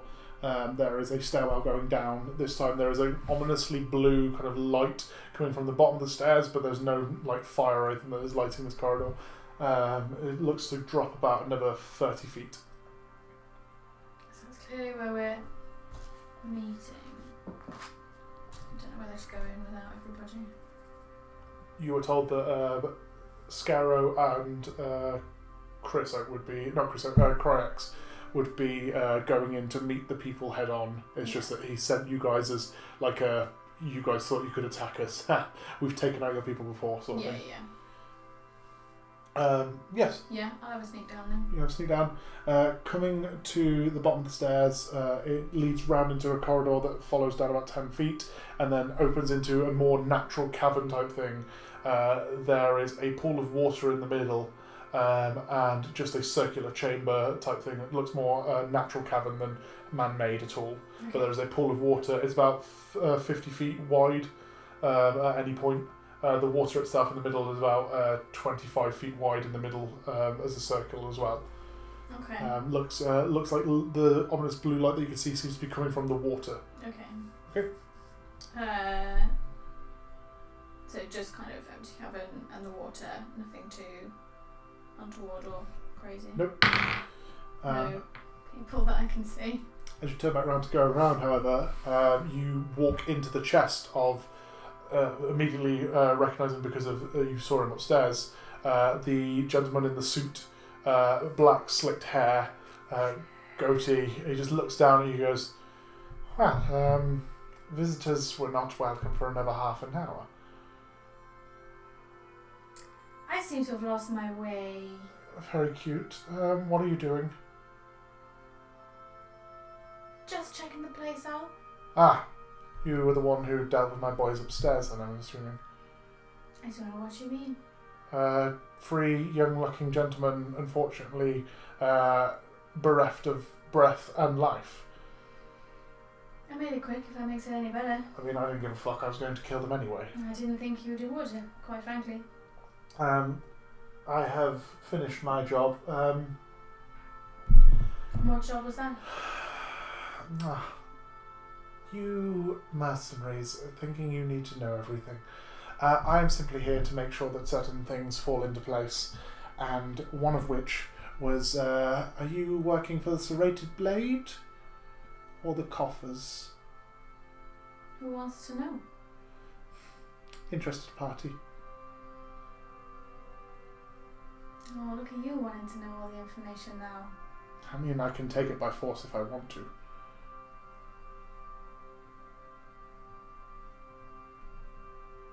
Managed to sneak up on you quite easily, although you're very impressive.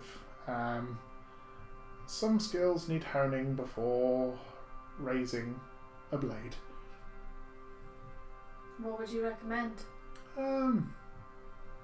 Books can only teach you the words. It's really easy to know what a word is and its meaning. However, to say it yourself, you need to take an extra leap. I'd take some more leaps before trying to give a lecture. Noted. Good. I'm assuming the tiefling and the dragonborn are yours? Perhaps. I haven't touched them, don't worry. No, if they're yours, my side of the deal is done. And he just starts to walk up the stairs.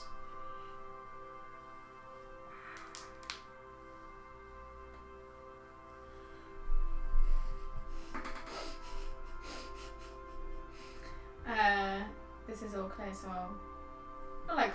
I'll sort of follow him out. You follow him out. Yeah. He just very casually seems to be whistling to himself, just very calmly walking out, hands in pockets, just occasionally kicking stones and stuff, walks out into the clearing and looks up at the sky. I do love a good summer. Ah, you're still here. Hello. You've had 10 minutes before your cronies or bosses, whichever one you want to refer to them, are here. Anything I can do for you? I'm a dab hand with a blade. I'm even better with my tongue. Whatever you want. Well, promises, promises. I mean, I don't make promises. I just simply offer services. The ball they're about to give you is very powerful, and I don't think your master, for want of a better words, understands what he's getting himself into. I would suggest returning to your boat very quickly, allowing him to do his deed, and then sail away very quickly. Why all the shadows and secrecy? So much more fun. You look a roguish kind of person yourself. You seem to be a dab hand with a dagger. I try. I think that there's a lot more fun to be had with subterfuge and shadows than there can be giving everyone what they want without any force or work for it.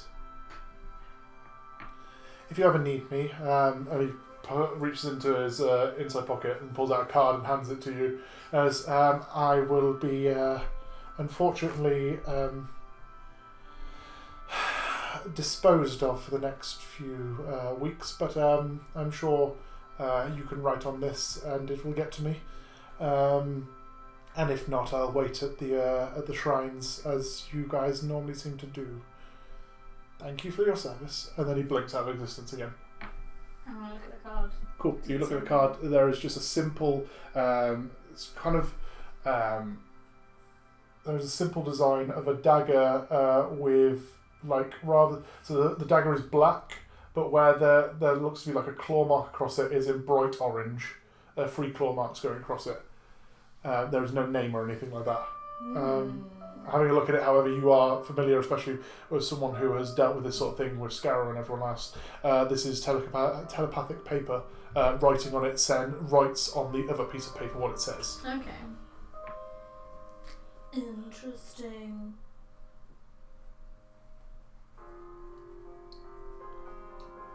A couple of minutes pass and then Scarrow and I'm gonna chill out the entrance. Yeah. Looking far too casual. Scarrow and Cryax step out and kind of just look around going, your work or? Inside is mine. That, not so much. Okay. Who do we have the pleasure of thanking? Or charging? Didn't give a name. No. Said that his end of the bargain was done. Now that sounds like something that is way above our pay grades. Quite possibly. Says you're getting into far more than you know. Well, I've been told that before, and every person that has ever said that to me has died, so don't know how. Sometimes bludgeoning, sometimes lightning damage, sometimes I just get bored and swing at them. But well, let's hope this doesn't buck the trend. No. Cryax, go and check downstairs to see if our guests are arriving or if they have arisen from their watery pits. Either way, gestures off. Cryax just nods, gives you kind of a bit of a more concerned look, and then steps into the temple and starts walking down towards down the corridor, just looking into the walls as she goes in. They go in, sorry. Any trouble? For me, no. I was coming to ask you the same. Only this very finely dressed gentleman. Okay. Attacked them with a blade, but it certainly don't look like it. Looks the bodies, kicks him around a bit and goes, that's a fancy tool. Seems to have been the one to recruit them and all, so quite what he was trying to set up, I don't know. Kind of gets down on his haunches and starts playing with the cuts that he's created with the blade and goes, you ever noticed how daggers are very finely carved and beautifully done, so they make a nice slicing motion, and then as you can see here, and he opens one of the gashes that he's created, he goes, This one's been designed apparently to look like a claw of some sort. Now, if I just... He licks it. That tastes like sea salt. And we're here to meet Sahorgan, which are predominantly clawed and water-dwelling creatures of the sea. Mm-hmm. Now, this guy is either very intelligent and has tried to give us an easy ride, or he is an idiot and seems to think that I don't know my business. Well, he clearly staged it, because that is not how they died. I mean, I have no other information to be handed to me. I could clearly suggest that some pack of animals came through here, though. But I can tell you that that's not what happened. I know, but words are very futile in some respects. Don't go telling everyone what happened. No, I won't. Just want to make sure you got all the facts before you go in. Let's say that what happened here was a pack of animals came through. Yes, boss. Good. Any rooms in there, or is it just a simple walk down to the Couple chamber? of rooms, but no, nothing of any bother. Cool. I'm going to put my feet up until Cryox gets back. And he walks into the first room, sees the body, picks it up, walks into the second room, just throws it on the floor, and then walks back and sits on the stump. The gentleman that you killed was sat on, and just puts his feet up on some more stone and just sits waiting. Are you alright on his own down there? Don't know how many of them they're going to send. They'll be fine. You're more than welcome to sit. We can wait. Alright. Yeah, sit down, put my feet up. He knocks your leg and goes, "Oi! This is a very respectable area, you shouldn't have your feet up. It's a shrine, I'll have you know." Just winks at you and then licks his teeth and starts smiling as he looks up at the ceiling. And so, how's your first day? Pretty quiet. Yeah. Nothing exciting happening. Killed a few. That man was quite interesting. Don't go for interesting men, they just lead to boredom. Sounds like you're speaking from experience. I've had a few. Table. Table. I've had a few in my time. Work starts very hard when you have a business. You seem to be working yourself to the bone, trying to make sure that you get the simplest of contracts done by yourself because there's no one there to help. And then along comes a friend, and along comes another friend, and suddenly those friends have other contacts, and those people that you've been working for have other contacts, and they suggest, "Oh, this person did a good job, so we'll send you them as well." And slowly but surely you start to find yourself being met with a president of reputation. What we also find is that those original contracts and clients seem to get a little big-headed, seem to think that they created us. So they then have to deal with other things, such as when I have a contract for them. And at this point you just start to hear boof, boof, boof, from underneath you. And you hear roars coming from down the corridor. That doesn't sound too good. They are very capable of doing what they need to do, don't worry. You're more than welcome to go join them, or you can sit here and wait for whatever we're coming here for. I'm about to open this bottle of beer, and pulls out from his bag a bottle, just flips it open, just starts to drink slowly. Have another if you'd like. Pass it over. Throws you one.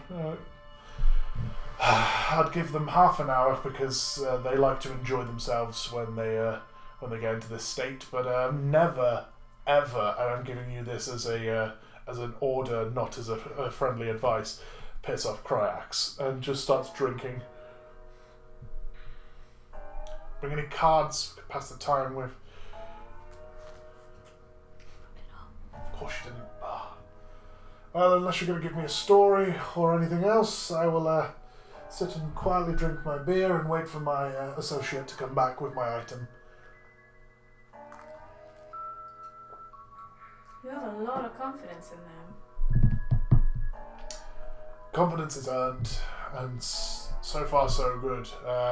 15 years with her or him, whichever you want to refer to them as you keep slipping up. Don't worry. The first few years I did it too, and there are reasons that I also am in a lot of pain some days, because I can give as good as I can get, but Jesus Christ, they can give.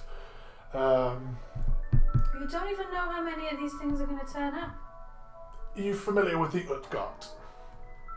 Am I? Make a history check. Ooh. 19. 19. The Uthgard, for you, my darling little student, the Uthgard, he's telling you this rather than you remembering. Yeah. I was about to be like, I've just rolled to find out if I know, and he's telling me anything. Scarrow. Scarrow. Good teacher. Goes, the Uthgard are the origins of the animal totem barbarians. They're the ones that mimic the creatures that they so dearly love. So the Black Raven Uthgard were all about more stealthy assassination, more like rogues, if you will. There's a very old one that nobody seems to remember until they meet them, known as the Dragonclaw. They were a very ancient and very scary tribe of barbarians that took it upon themselves to use their draconic abilities, mixed with their barbaric nature, to make the ultimate fighters, the ultimate warriors. And then they died out because the Uthgard become very self-inflicted and hurt themselves rather than hurting other people. Also, the purple scale seemed to go out of fashion very quickly. Either way, your friend down there, or our friend, I have seen in a plethora of different fights. The one most impressive that I like to tell people, because it normally scares them into not fighting them in the first place, is that Cryax once put an entire triad of fire giants on their ass by themselves. I didn't even have chance to call lightning. I didn't have chance to do anything clericy. I sat and went, cool, Cryax, deal with. Cryax runs in, slits a line down their arm, almost like those blood hunters you hear about, but this time the pain of it or something brought out some sort of predominantly dormant feature in her, or him, and one of the three fire giants lived. I know that. The other two, well, at least. Do you remember that really nice kind of decorative bone sculpture that we had and we sold along? Yeah. Yeah, that was made out of giant bone. The skeleton was removed from the body before death. Cryax is sometimes a pushover, but most times people seem to forget that barbarians have a high tolerance for pain and strength. It's always the quiet ones. And you hear it go quiet downstairs as this is happening. And he goes, cool, so that's that finished. Give it 10 minutes so they can calm down. And then we'll go down and have a chat, shall we? Sounds good. Anything you'd like to do in this next 10 minutes? Any conversations, any things that you would like to do? You have Boss Man by himself. So... None of the others seem to have appeared by the doors. Cryax is apparently downstairs dealing with whatever's down there. That's crazy. 3 of them. 2 of them didn't have a chance to get out of their chair. The one that lived got up and, the scar down his back, sorry. That's from the glance that they got off on Cryax before getting a chance to then lose that weapon very quickly. And also, if I remember rightly, a lot of snapping. There was meant to be a bit more of that ornament than was there, but Cryax got a little out of hand, and Have you ever seen a giant's arm snap? It's fascinating. It just goes limp and the blade drops, but it's also still trying its hardest to regenerate whilst it's doing it. And it's terrifying, but at the same time, so much fun to watch. He licks his teeth and just grins and finishes his bottle and gets up. He goes, right, I think that's then done. I will go down and collect my item. Anything else for you? Want me to come with? You're welcome to stay here, view the scenery, do whatever it is young girls do at this age. Do you write poetry about how amazing your captain was as he walked in and collected? I'm very sorry to ruin it for you, Slasha, but sometimes the captain does fuck all but sit around waiting for his works to be done for him. Oh, you say that like I hadn't noticed. I will beat you again. Sure. Cool. And he walks out, and he walks down the corridor towards the exit down into the water pit. I'm gonna go down. No one is. Cool. Lovely. You walk in, and you find you come down. He's walked a couple of feet. Do you kind of catch up with him, or do you let him go first? I'll let him go first. Cool. He walks in and he stops at the bottom of the stairs. But I'm not trying to hide the sound of my legs, so he knows I'm right behind. Oh no, he knows he's right behind you. But however, when he gets to the bottom of the stairs and turns into that corner where it goes 10 feet into the opening, you see the side of his face, and there is a look of shock and displeasure that crosses his face. And you come round the corner to see Cryax is currently leaning with the end of a trident through this fish creature. However, the prongs that were thrown towards them is currently through the centre and scraping down the side of the lungs, all through piercing chest area. You can see the spikes coming out the other side of the back, and you can just hear the slow squelching as the obviously should never have been used as a penetrating like dagger type weapon, the handle of this pushing through the Sahorgin in front of them. And you can just hear this kind of gravelled kind of gritting of teeth as it pushes through the creature. The ball that seems to be the only other item in the room, this black marble-like ball, size of a basketball, seems to have a red tint to it. Scarrow just walks over, picks up the ball and goes, "Cryax, should I And Cryax just bellows out, "Leave, it was a trap!" And then you turn around and start to run. Can I have a dexterity saving throw from you, please? Oh, shit. Skill checks! Oh, Natural 20 for Scarrow. I got 11. Lovely.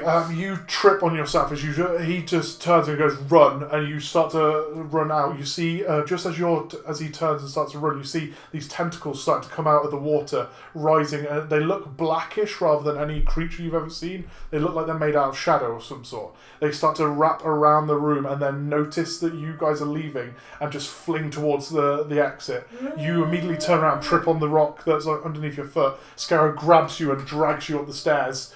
I need another dexterity saving throw for this. Oh my god, that's even worse. Oh no. That's a rogue. I know! I rolled a 3 and I've got a +6. I only got a 9.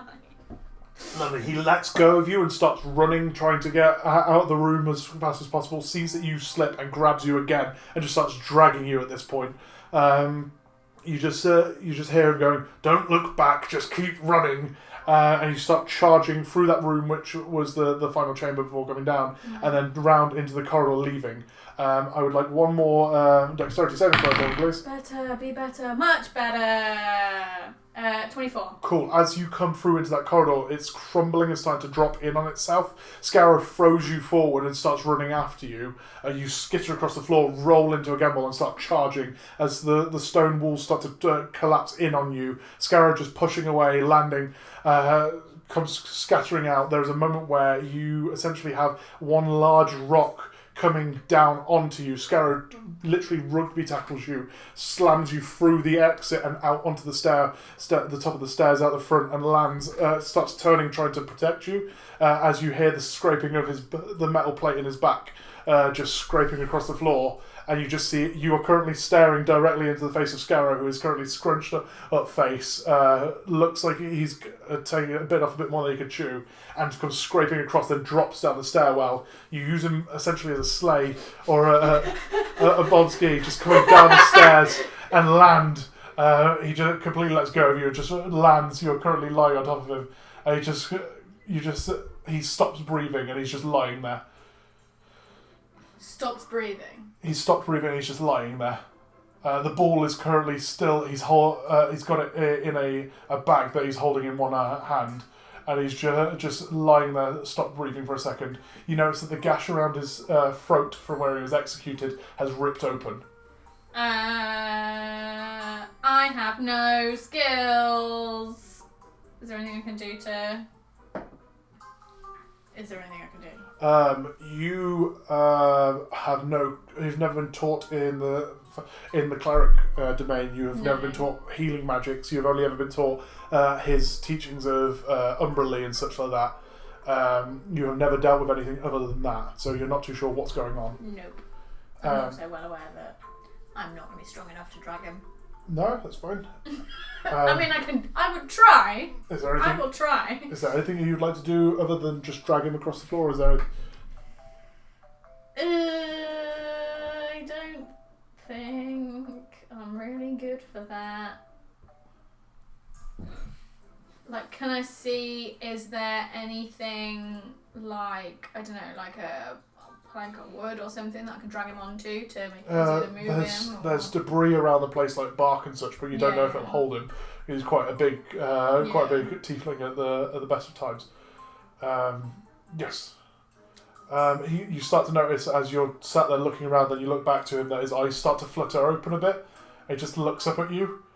And like there is a look of terror in his face as the hand slowly comes down to his throat and grabs it again, and then just starts grabbing at his throat. Can I like apply pressure? Like I don't think I've make a Constitution saving throw. Oh jeez, that's not good. Constitution, yes, 7. 7. You grab at his throat, and he starts to bat away at your hand, but then immediately you feel your hands pull to his throat again, and essentially his hand is blocking you, the majority, but your hands are now, it's almost like it's trapped around his neck. Okay. You sit watching in disbelief as there is like a glowing blue light that comes from underneath your free hands. And again, the blood starts to stop seeping, and you see the same thing that you saw the last time that this happened when he got his throat slit. There is just a burst of energy, and then he just slowly drops unconscious, and then comes back, gasping for air. Water! Yeah, hand him. Hand the water ski, he just drains it. Hands you the skin, and then just looks up past you, and you see another look of dread in his face again. You turn around as you're still hunched over him, and you see coming out of the eyes of this the crocodile head and the nostrils, these black tendrils coming out again, and then the stone itself crumples around it. One last dexterity saving throw, please, and he has disadvantage. Lovely, and somehow 16 is his disadvantage. So he just scrambles to his feet. You scramble, lifting him up and dragging him out of the way. You get to the tree line as this crocodile head just collapses into the ground. Panicking, he makes sure the ball is still in the bag, and then just starts running for the ship. The ships. You chase him down, following him down. He gets into the rowing boat and just looks and goes, no, grabs you, and you blink again. There's a moment where you're in that water once more, or at least you're not submerged and treading water, but you are currently as if like being thrown through it while standing. And there's a blink of white light, and you come out, stood on the deck. And Scarrow's just holding your shoulder, just staring with intense eyes towards it. It takes the ball in his hand and just throws it into the water. As he then turns and gets to the deck of the ship, turns the wheel around, and you start to notice as he turns the boat, there is a whirlpool that is starting to form in the water. And he just looks at you and goes, well, if we survive this, drinks are on me. And he just cuts one of the ropes that are on the railing that's just in front of the steering wheel of the boat, and essentially the billowing sails open up, but this time there's kind of like a charge behind them, and you start to notice that the ball is now floating alongside the boat.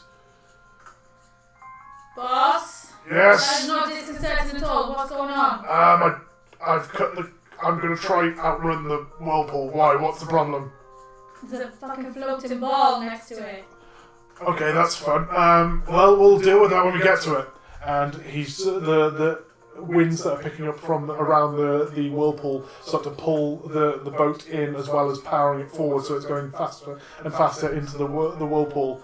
You feel the moment where it should be the water should crash around the boat, and then it's almost like you've come out of a storm onto clear waters again. As you come through, the boat literally nosedives into the whirlpool, and then it's almost like it's nosedived onto the clear waters. And you look behind you, you can see the moonshails behind you. You look in front of you, you can see the Sword Coast again. It is a clear summer's day. However, the island that was there is now gone, and the ball has disappeared from down the side of the boat. And that is where we end this duet. Love. Ta-da! Yay. Unfortunately, you don't get level ups or anything like this because it's just a previous story in her life sort of thing. But there you go. That is the first episode of Silence. Next, this will be, like we said, this will be coming out as a replacement for when we can't stream. But we hopefully will be doing more of these and filling in the backstories of different characters and the parts of the world. Hopefully there will be also fun parts like the fact that you had Shrugs on the boat, which, for those of you who watch Campaign 1, will also know who Shrugs is. Spoilers! I mean, he's a deity, he can get wherever he wants. But either way, that is how, for want of a better kind of M. Night Shyamalan, because I don't have M. Night Shyamalan, that is apparently how you got to 200 years ago, or 200 years in the future. No, it's almost like we've introduced time travel into a world where there's a woman who's investing time. And it's almost like that ball that was also in Campaign 1, for those who paid attention, was finally put to use. I know, it's finally... Is that what it did? There are a plethora of things that happen with that, and we can discuss that Adam's gonna off... kick himself. I'm going to put... It'll be off air that we discuss that, but speaking of which, because we've got about 15 minutes to get ready for the... we've got longer, but obviously 15 minutes until the lovelies get here for stream. I won't tell you what day it is, because then you won't know when we recorded this. And I mean, you won't notice because, I'm not getting it. Yes, you will notice. I mean, I brought a dress. Really changing room. Anyway, that is enough from us. Hopefully you enjoyed it, and hopefully it was long enough to constitute a podcast and stream, but we'll see where... this is a learning curve. Anyway, anything else from you, Hannah? See you next time! Bye! And stop recording. Yay!